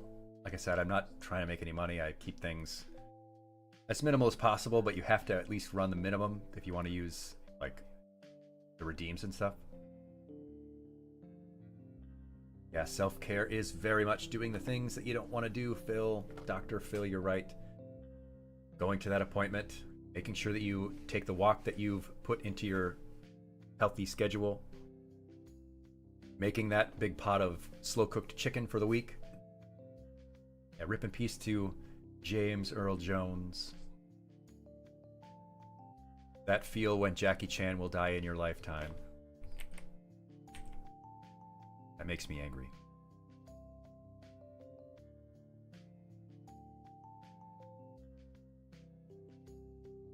Oh, have you never thought about that, Martham? Have you ever thought about the fact that Jackie Chan will die in your lifetime?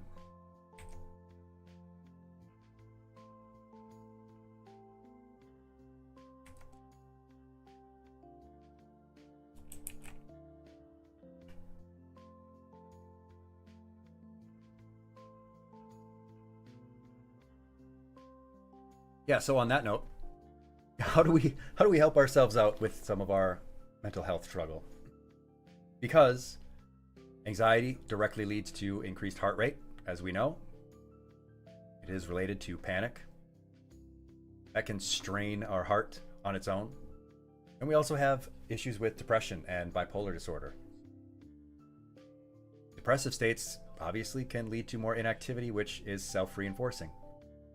We're inactive more, so we feel down. And we feel more down, so we're inactive more. A lot of these issues are a cycle, a vicious cycle. When we have mood swings, our heart goes from strain to more inactivity. So we're going to go back to that sedentarism. We're going to go back to dealing with our inactivity. Not just doing activity reminders, but something that I've personally found helpful is to associate my negative feelings with a reminder to move. I associate my anxiousness. I think about it as I'm restless. I should go move around, and I'll take a walk. It doesn't change the fact that I have whatever concerns that I've been having, that I've been ruminating on, that have been straining me. But it does help to bring my brain back into focus. That's insane, Dr. Billy say. Yeah, I don't want to bring that up sometimes, but you know. Thinking of exercise as a form of self-harm, Mortham.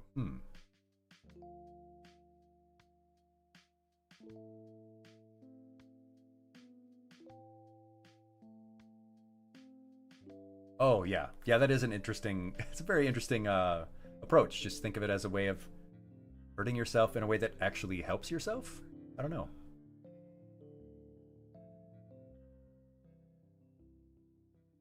Oh, yeah, you had a thyroid issue, Raul. Yeah.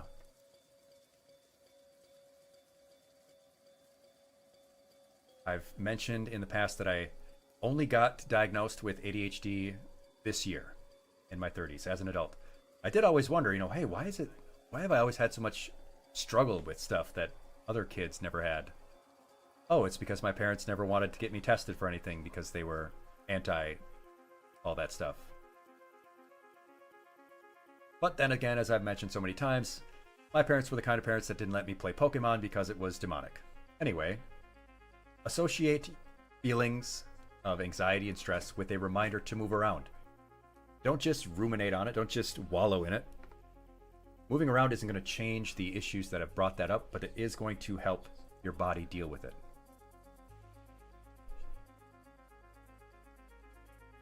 Movement is strongly connected with helping to relieve anxiety, helps to improve our mood, regulates that blood pressure. If you do have the access to medication and therapy, I know this can be hard, but you've got to stick with it. It's a great privilege, unfortunately, in the world today. If you have any access to medication and therapy, that will help us get that sixth heart piece. But mental health is also going to be heavily impacted by the last two heart pieces we're going to talk about. Breathing and dealing with isolation.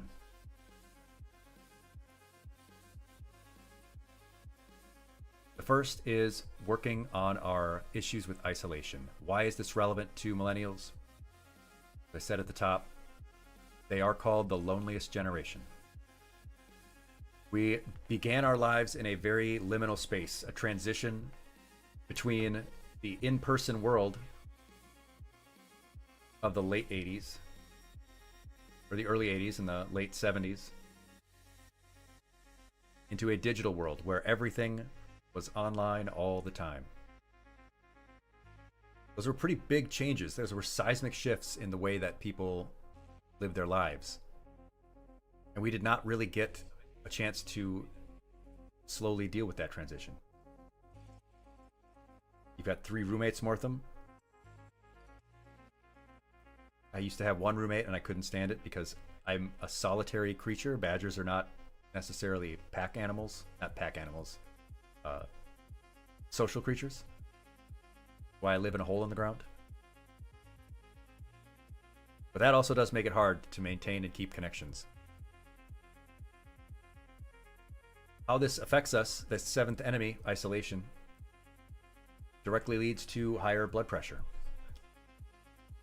which can damage those vessels that carry all that oxygenated blood.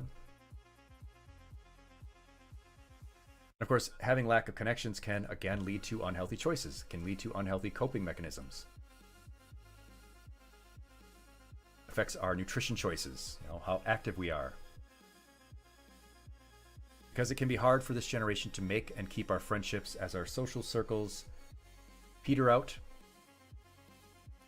How can we help deal with this? What's our small ways to make small changes? What's that 7th heart piece? Well, I would start off with making micro steps. You don't have to take even small steps. You can take micro steps. Greet people. Say hello. Make small talk with people. Get yourself more comfortable with interaction with people in person.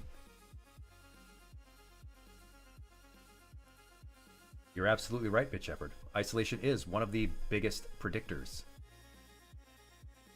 Some of that research comes from senior citizens right now. There's been a lot more study of them. There are differences between senior loneliness and the current epidemic of loneliness among younger adults. Loneliness among the elderly is often caused by the change from their adult life to their older adult life. It's mostly what's called emotional loneliness. Millennials are affected more by what is called existential loneliness. And a lot of the loneliness that they feel is from low self-esteem. There's a lot more social anxiety and shyness, which in large part, I believe, comes from that digital life. There's more social isolation. Older people might be around other older people. The interesting thing about social media is that it makes people who are already social more social, and it makes people who are already lonely more lonely. Yeah, that emotional loneliness of older folks is usually related to the relationships that they have with people. We have what is called also social loneliness, a lack of our broader social network, our friend groups. Not necessarily something you have to remember, but it's interesting to note that there's a difference in the type of loneliness that we're talking about. What younger adults need is to have shared experiences with people. We need to have a sense of a shared reality. That existential loneliness makes us feel like we're realizing that everyone else, Maya Fox Witch, is now enrolled in our classroom. Thank you for being a part of our class. Thank you, thank you. We are realizing more and more that other people are fully realized people. They have their own lives, their own concerns, their own thoughts that we can never really be a part of. We're isolated from them. We're separated from them by something. So we feel a need, even if we don't realize it, to have a shared reality with them. If we have real shared in-person experiences with someone, we feel more genuinely connected. We feel like we've broken into someone else's life. We're not an island.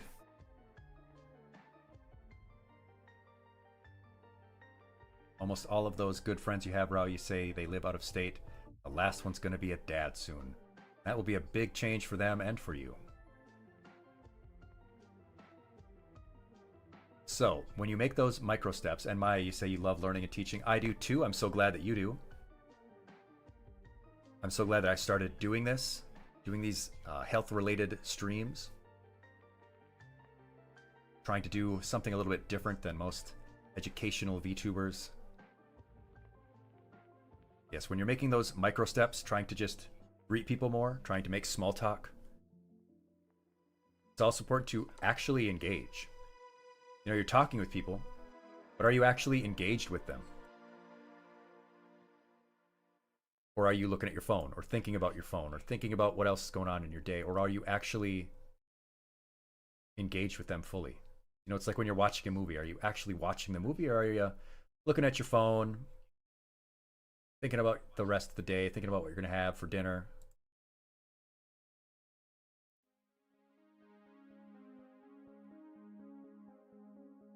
Actually engage with people, be present, listen to them. Don't just be thinking about, well, what am I going to say next when it's my turn to talk? Trust me, I have that problem with the kids that I teach all the time. Another way to help combat loneliness and isolation is to make plans for your free time. Even if it's just something you're going to be doing alone. If you're doing something, making a plan and knowing that you're going to have something to do, you're less likely to just be ruminating on it. If you are going to have to be alone, at least don't ruminate on it. Don't dwell on it. It's okay to be doing things alone.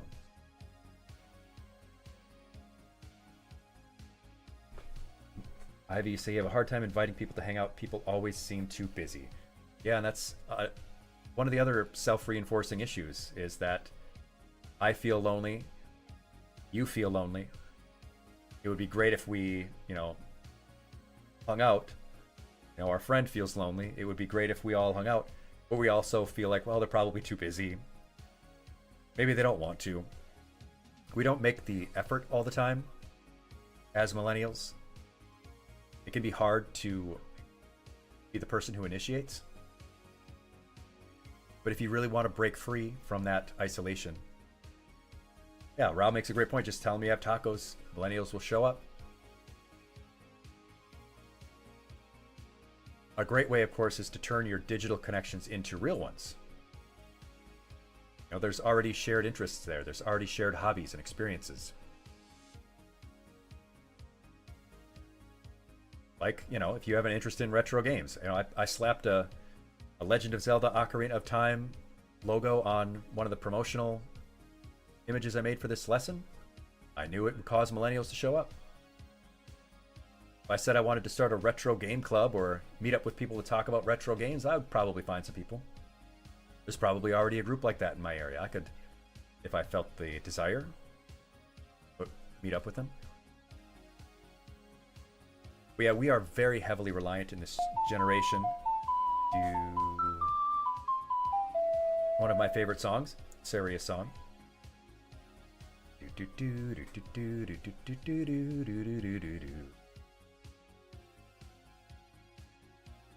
Speaking of which, we are very heavily reliant on our digital connections these days because they feel very safe, they feel very easy. There's a lot less expectation, a lot less pressure. But it's also a false version in some cases of a real interaction because you don't get all of the foibles of a real person. I've noticed that some people who spend a lot of time hanging out only in digital spaces, they get annoyed easily dealing with people in person because they actually have to deal with the whole person. There's a lot more tangible imperfections in people that can be hard to deal with when you only spend your time around people in digital spaces. So take the effort. make the effort. It might seem a little bit cringy maybe to suggest this, but yes, there are support groups for loneliness for young adults. If you think, I don't need that, or that's weird, that's for someone else, who do you think it's for?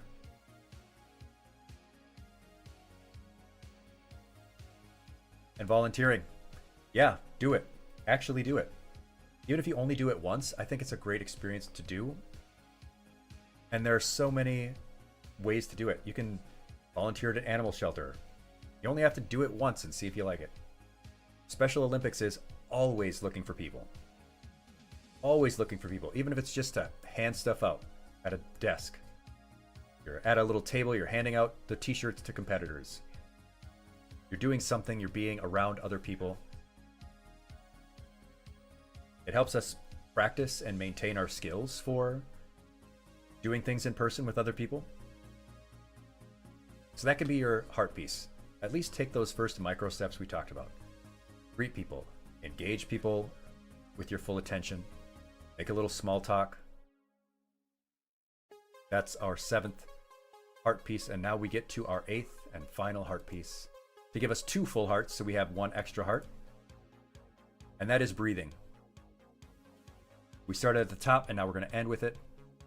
Breathing issues are a major factor in every aspect of our health, but also particularly heart health. All of the previous factors have helped contribute to poor breathing habits among young adults. We have that shallow breathing, that chest breathing, where we're not pulling down oxygen down to the bigger parts of our lungs, the bases of our lungs, where the air needs to get. We're not getting as much oxygen, which means the heart has to work harder to push what little oxygen we are getting out to the rest of the body. We also breathe, like I said, very quickly. We're hyperventilating. You're a bit of an introvert, Maya Foxwitch.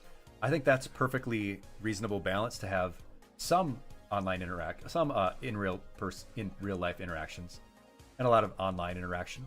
I find that that's the case for myself. I mean, I'm here doing this. I like the feel of this. But then again, I have to work with kids all day, so I get my fill of IRL interactions most of the time. And I've been in college for a whole bunch of years now, so I've had a lot of in real life interactions that I didn't have a choice about. But if you're getting some of those meaningful in real life interactions, but you're having some meaningful engagement and connection in digital space, I think that's fine. Have any of my students found my stream? Mortham asks. None of my students have. One of my professors has actually talked with me about them. I'm a young new teacher. I'm in my 30s, but I'm a young teacher relatively. Just started. So one of my professors that I've been working with for a while in getting my degrees, because I started off with a couple degrees in health and wellness. So I have a master's in health and wellness and just got my teaching degree. One of the professors throughout the program has actually talked with me about my content, has seen my content, which is interesting. We've talked about it. Rob, part of your job is IT call center. Yeah, you have to talk to strangers all the time. That's a lot of fun, I'm sure, especially if you have to deal with complaints. But in addition to that shallow breathing, we're breathing very quickly sometimes, which jacks up the heart rate. You're breathing quick, you're hyperventilating. So now our heart is working too hard to get the oxygen out to the body, and it's working too fast.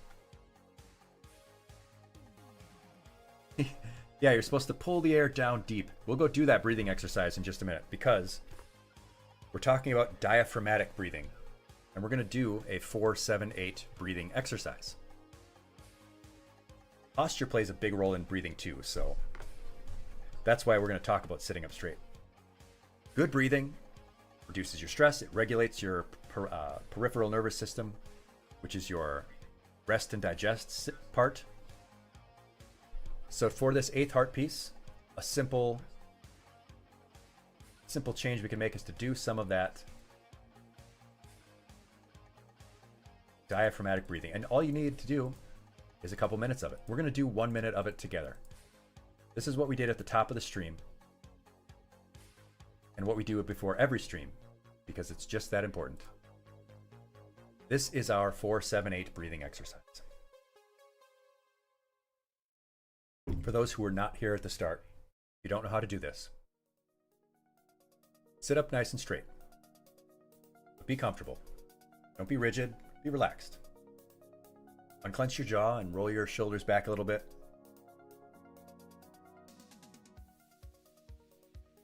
And then I want you to take one hand, or paw, or claw, or talon, or hoof, whatever it is that you have on the end of your limbs, and put it on your chest. And then I want you to take the other hand, or paw, or claw, or talon, or hoof, that you have on the other end of your limbs, and put it over your diaphragm, right below that. Because we want to feel our abdomen rise and fall. We want to feel it expand and contract. That helps us to make sure we're pulling the air down deep into our lungs, because that's where we have more surface area to pull all of that air into. So if we just look at a quick picture here of the lungs,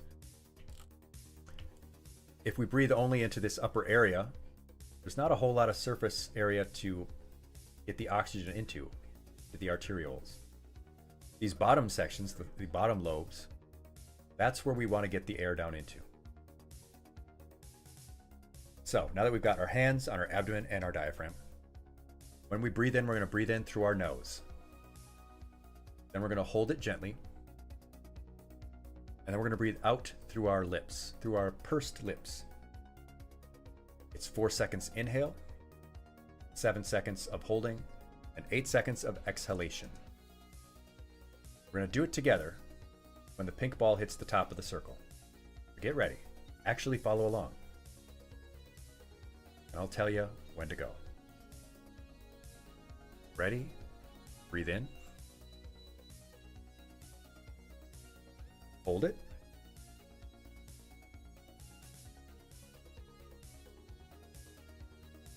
And exhale slowly out through the mouth. Completely empty your lungs. Feel your belly contract. And then breathe in. And hold it.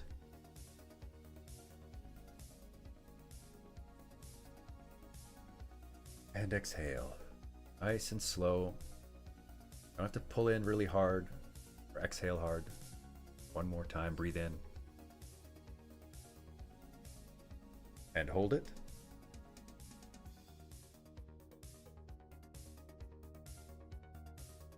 Exhale. Last time, just slowly let it all out. Empty your lungs completely. That's it. All it takes is 3 deep breaths. That's 1 minute. 1 minute of breathing. We breathe about twice as fast as that normally. Instead of taking nice, relaxed, slow breaths in and out. You don't have to hold it all the time. Just take nice, big, deep breaths in and out. Take the time to be aware of that a few times a day. Even if you only do it once a day, like right before bed. If you just take 6 deep breaths before bed, that can help you sleep. As I said at the top, it's good if you're feeling anxious before a test or something. Your belly hurts a little bit. You know, you can just do them shorter. You just take it shorter. Be 3 seconds and 5 seconds and 6 seconds. Whatever's gonna work best for you. As long as you're taking some nice, slow, deep breaths. But yeah, that is the 8th heart piece. That is our 8th heart piece to fill out the 2 heart containers. There we are. So now we're going to get to some assessment. We're going to see how well we understand.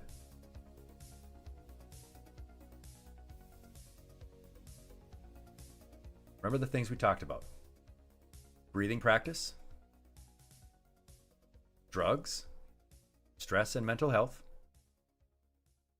sleep, inactivity, nutrition issues, and our solitary nature. So you can help yourself remember these by whatever helpful acronym works for you.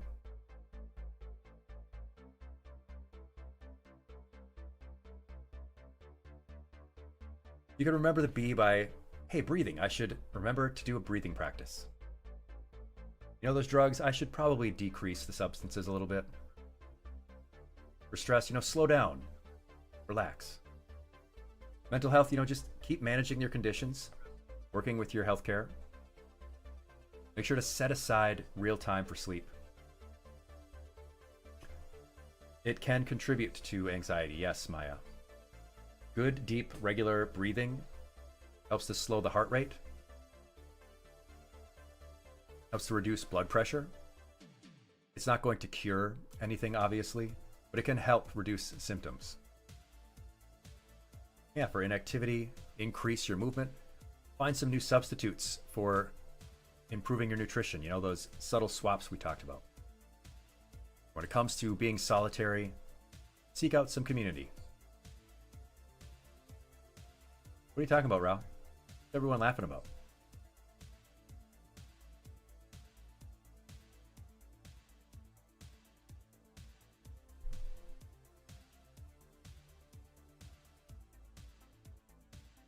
Anyway, let's see how well you remember. All right. You were just seeing it. So what does the B stand for? What does that first B stand for?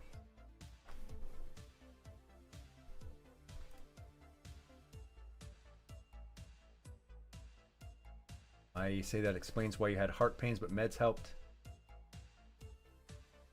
Oh, Mortham, you're not going to be quizzed about, like the specifics of hypertension, just about the skills. Controlled breathing helped you cope with your kidney stone, Rao? Yeah, breathing. Breathing. Very good. Breathing practices. Now, what's something that you could do to help yourself with breathing issues? Simple thing. This is a freebie because we just did it.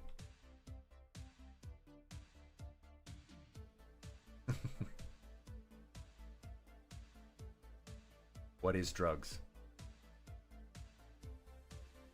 Rao suggests using that breathing GIF as a background on your desktop. Hey, or your phone lock screen or something like that.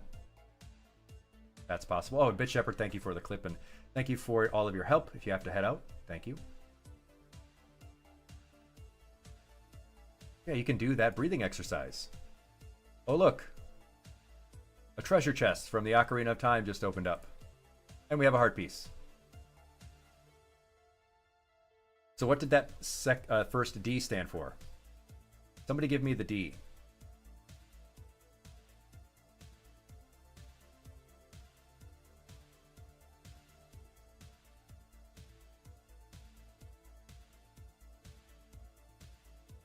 You're right, Mortham. It is drug. That D stands for drug. And Dr. Phil is right there. Yes.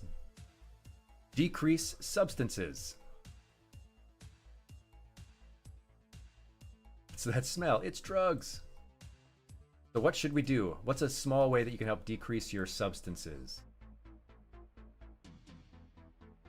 What are some of the things we talked about? Remember those acronyms that you loved so much? You remember one of those acronyms?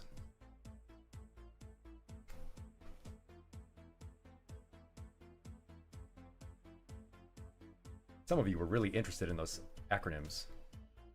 Something was POG, Mortham says. You remember what POG stood for? Rao remembers the Goth POG plaps to good health with hemp gloves. Plaps and Goths. Do you remember what some of those stood for?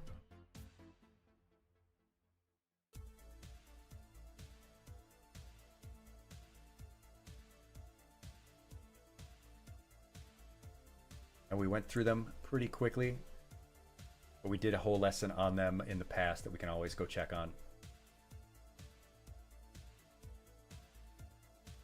PLAPS was related to our triggers, right? The things that trigger our addictive behaviors. So what do the P, L, A, and P stand for? Oh, Mortham remembers.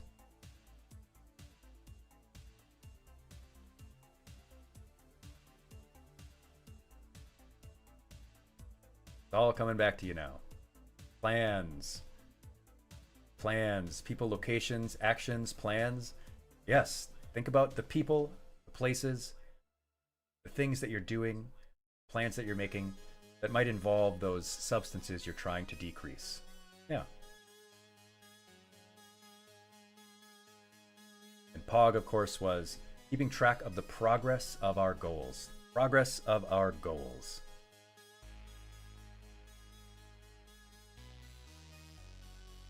You were going to take lecture notes, but then I got high.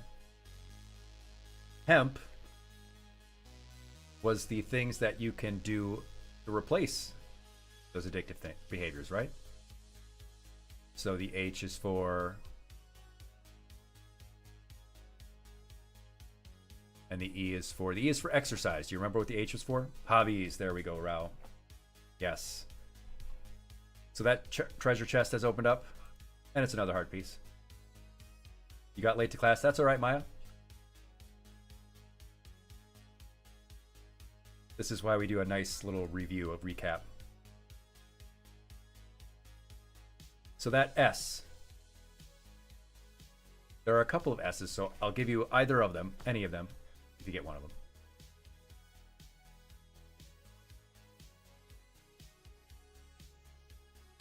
What was one of the S words that we talked about that was an issue?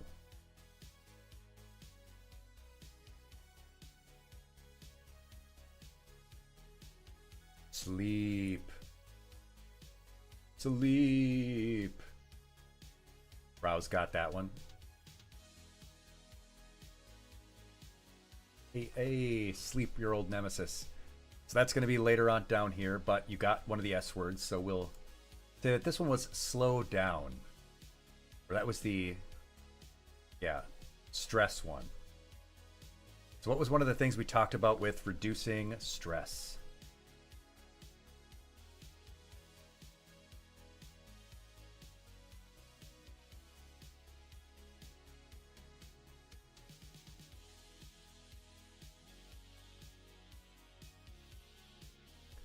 Talked about doing something that we could do either physically or on our phone.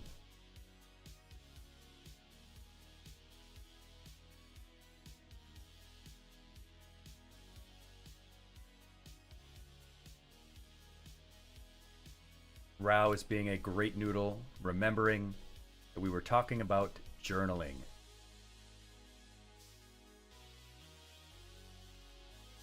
And earns us a heart piece. Either physically, pen and paper like Ivy likes to do, or just sending myself Discord notes. No journaling. Maya. Yes, that I do it. I just send myself a few sentences over Discord in my private Discord server or to myself. Yes, Discord notes count. I send myself. I have a Discord server I was talking about earlier. I have a server I set up that's just me in it, and I'll just write stuff out. You know, if I'm, hey, on the toilet. If I'm just on the bus or whatever. I'm feeling anxious about something. I'll just type it out. As Rao says, anything that lets you reflect on what you're thinking and feeling. Oftentimes we let our thoughts go unchallenged. Hey. Speaking of letting thoughts go unchallenged, did you know that we did a whole lesson about self-talk?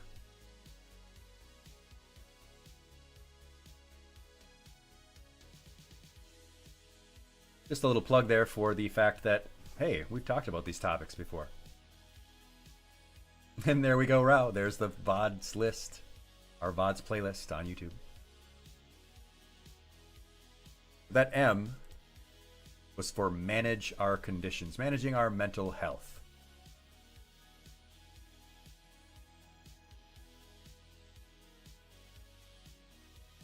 You remember that slide where we were talking about things that we can do? One of those things I talked about was associating feelings with something else. What was it that you could associate feelings with? At Mortham mentioned a friend doing something interesting with. There's a good one, Rao. Don't eat your feelings.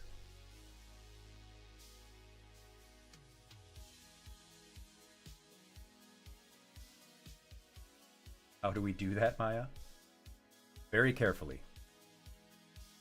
Rao's got it. Let your bad feelings remind you to move.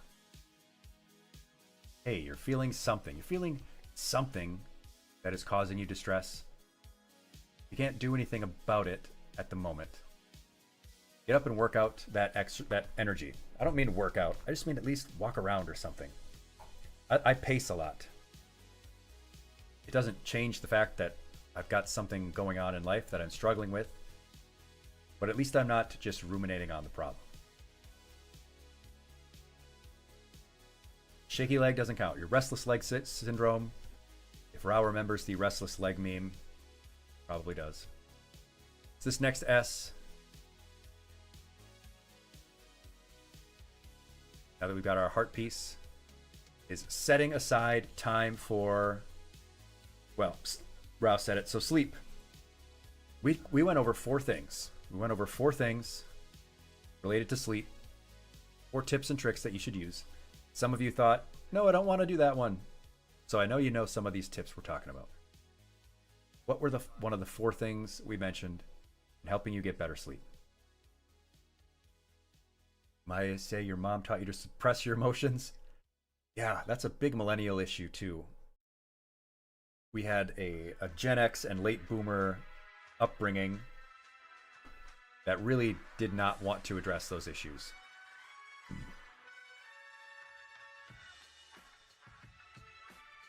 Those Gen X latchkey kids who became parents did not rectify the mistakes that their parents did.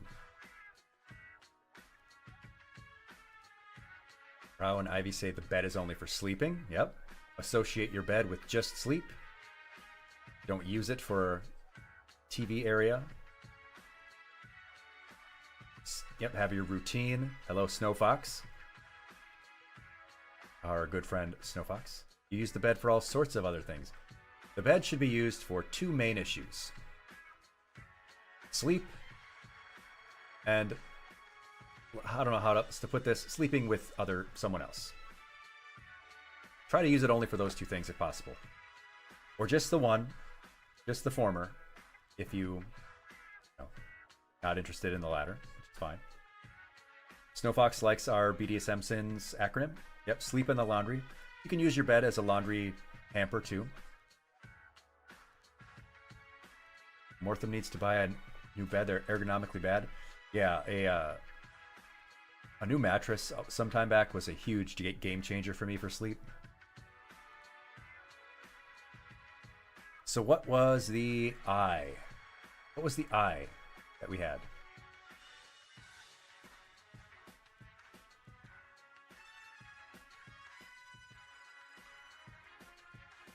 Just on the previous screen. Movement, Dr. Phil remembers. Increasing our movement. That was the very first enemy we faced and vanquished. That sedentarism, that inactivity. What did I say about the fact that we sit at our computers for hours at a time?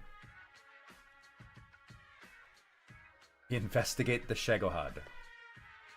You mean the Sahelanthropus?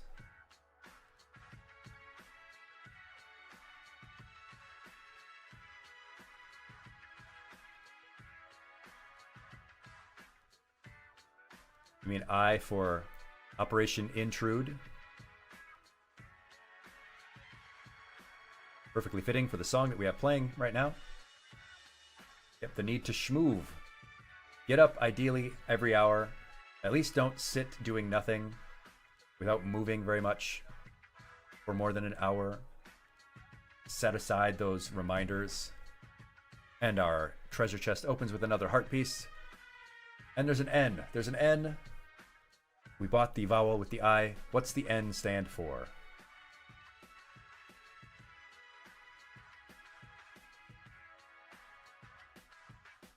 Our second enemy that we slew.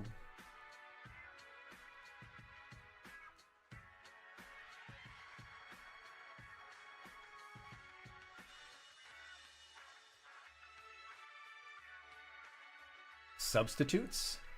There you go. Yeah, Dr. Phil's right.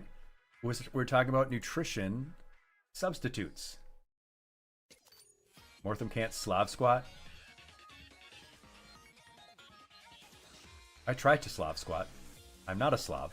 I mean, I have some Polish ancestry, but that's not really Slav. Yes, the new substitutes. And what were some of the things we could do to improve our nutrition with substitutes?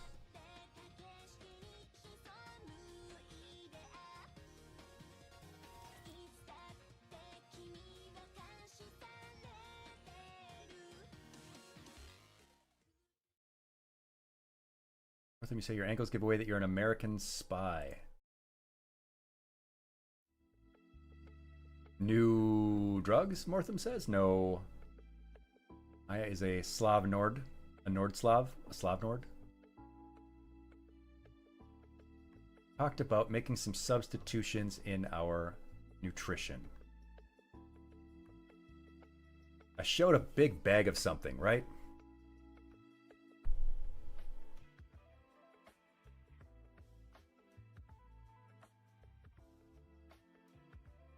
Ah, Mortham remembers. Oh, the nuts.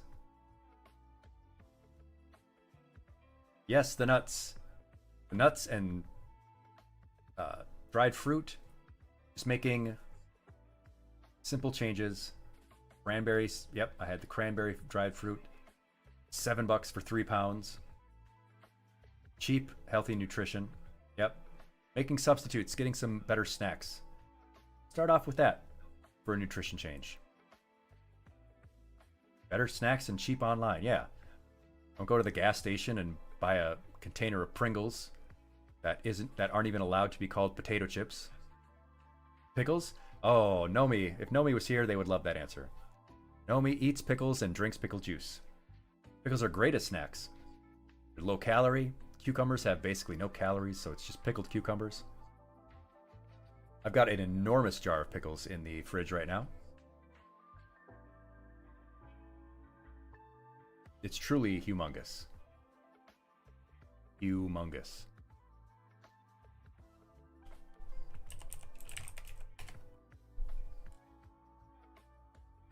Your grandma makes bussin' pickles.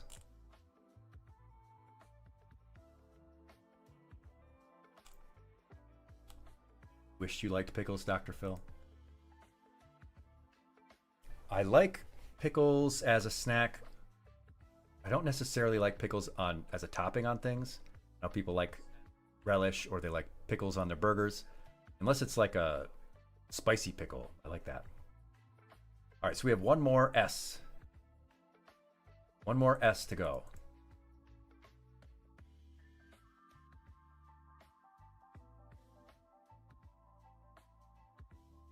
Only thing we have not gone over.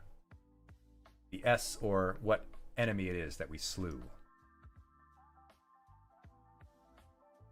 The thing we talked about with affecting older generations too. But we talked more about how it's different for us, for our generation. I haven't met your babushka, Maya. Solitude. Solitude or isolation.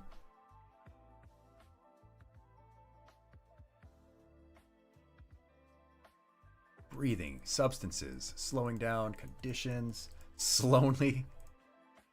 The S was for seek community. And what were some of the ways we could do that? We talked about both micro steps and some other small steps.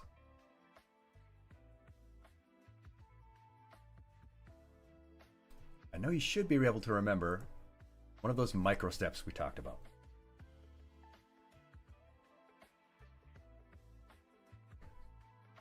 really small thing we talked about. Mortham, pick up Yu-Gi-Oh! Or Magic the Gathering and go to a card shop game night. That is exactly the kind of thing that I'm talking about. Yes. Find community, shared experiences, common interests and hobbies that can be turned into real life, in real person activity. Some great answers there. Yes, Rao saying volunteering. Small talks and greetings, Maya says. Volunteering, Ivy says. Yes. Honestly, if the local animal shelter needed volunteers, I would go because, hey, you get to volunteer and help animals. Community gardening is a good one, Dr. Phil. Maya, you say Finnish people aren't good with any small socialization. I think our other Finnish friend, Hard on Eggs, would totally agree with that.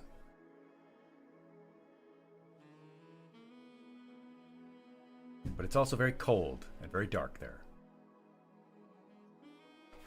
But that gives us that next heart piece. So there we have it.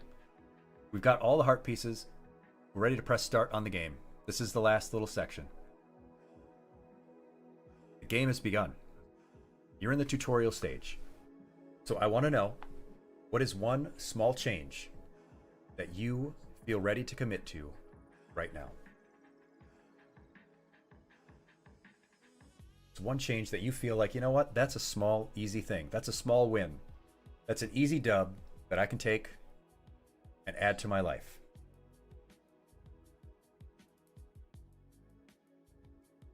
Any of those things. Ivy says bed on time.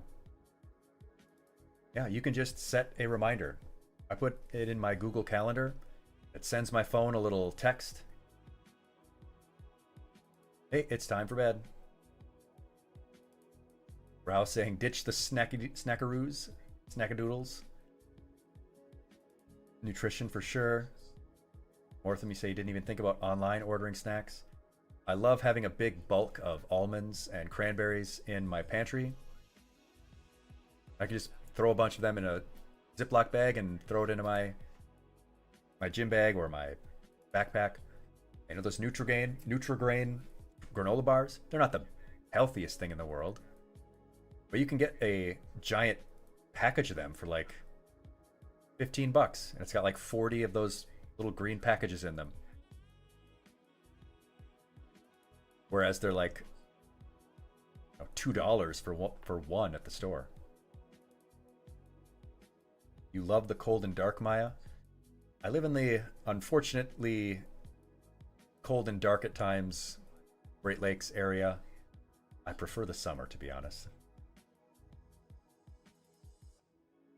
All right, so we have some good, solid, easy first step wins for you. So your first level up is going to be choosing that battle and strategizing how you're going to do it. You've decided on the small change you're going to make right now. So after this, you can start strategizing. All right, how am I going to implement it?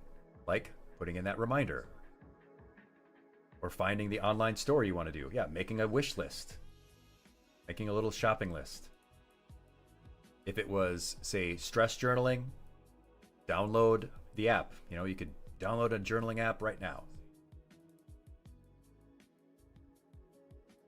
If it was isolation and you wanted to look for volunteering opportunities in your area, you just Google right now, volunteering, and honestly, it would probably bring up opportunities in your area. You don't have to click on any of them now.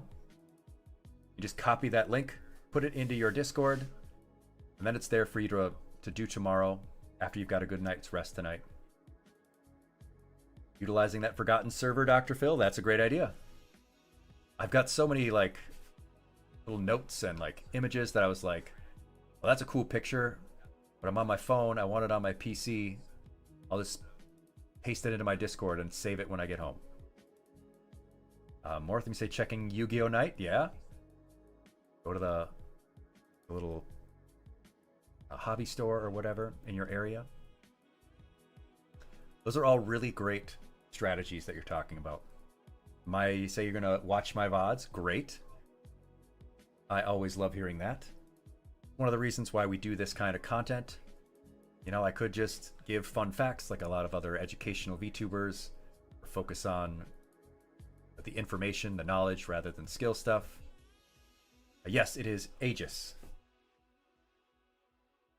It's a take on the word Aegis, which means like a shield or buckler. Some kind of protective element.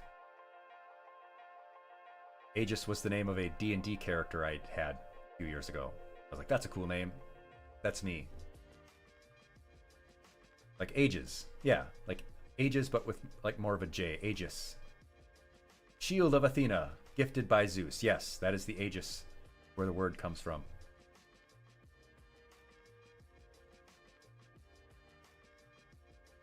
He was a lizard man character who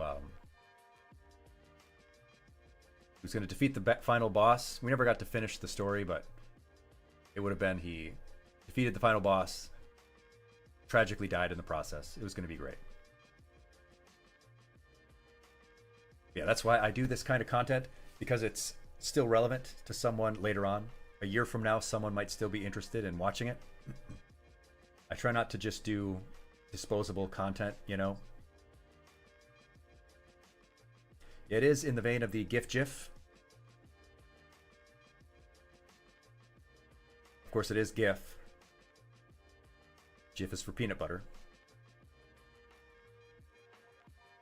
which of course is also much cheaper online. But you all did so well. You did fantastic, and I'm very proud of the fact that you stuck with it. You watched through the whole lesson. You finished the learning tasks. You remembered a lot of the content.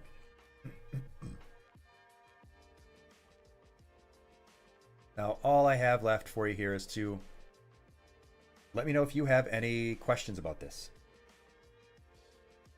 Do you have any other remaining questions or comments about this, or anything else about our content and our channel? You have feedback for things we could do in the future, changes you would make to anything, the music, the audio, the visuals, our aesthetic, I'm always open to feedback and suggestions. And if you're not sure right now, you can let me know any other time. You can join the Discord, ! Discord for the link, ! Socials to find me on Twitter and Blue Sky and Instagram and other, I'm pretty sure I have other social medias on there. I don't know, Tumblr, TikTok. Yeah, I do have a TikTok that I put occasional clips and short versions of lessons. Like I have a sleep version. There we go for the Discord link. Proper Buffy moment. Yeah, I did. I liked Angel a lot. I watched that series. You finally learned how to pronounce J properly, Maya? Good, good. It's a good letter. I really think we only need... We could probably get rid of like 5 letters in our language. Like we don't need X. We could just do KS. We don't need S. I mean, we don't need C because we have S and K already. We don't really need Z. We definitely don't need Q. We can just have like KW or something.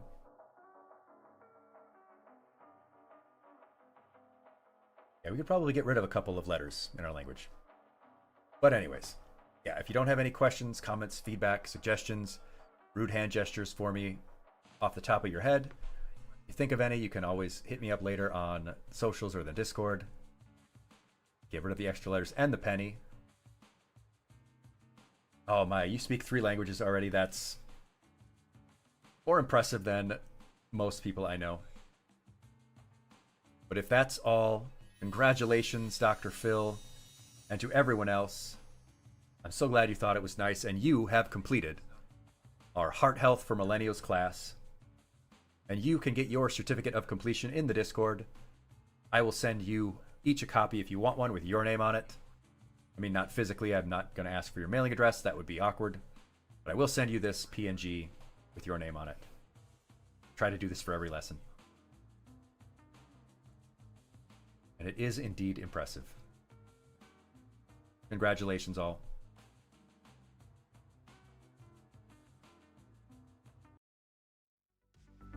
If you enjoyed this lesson, if you learned a little something, if you want to be a part of our learning community and see more of our lessons and game content, you can follow the links on the screen now to see our playlist of lessons and our full list of prior streams. And of course, you should click the subscribe button and the bell below so you can follow the channel and be notified when we're live. And check us out at twitch.tv/Mr. Aegis, where you can play along with us. Class dismissed.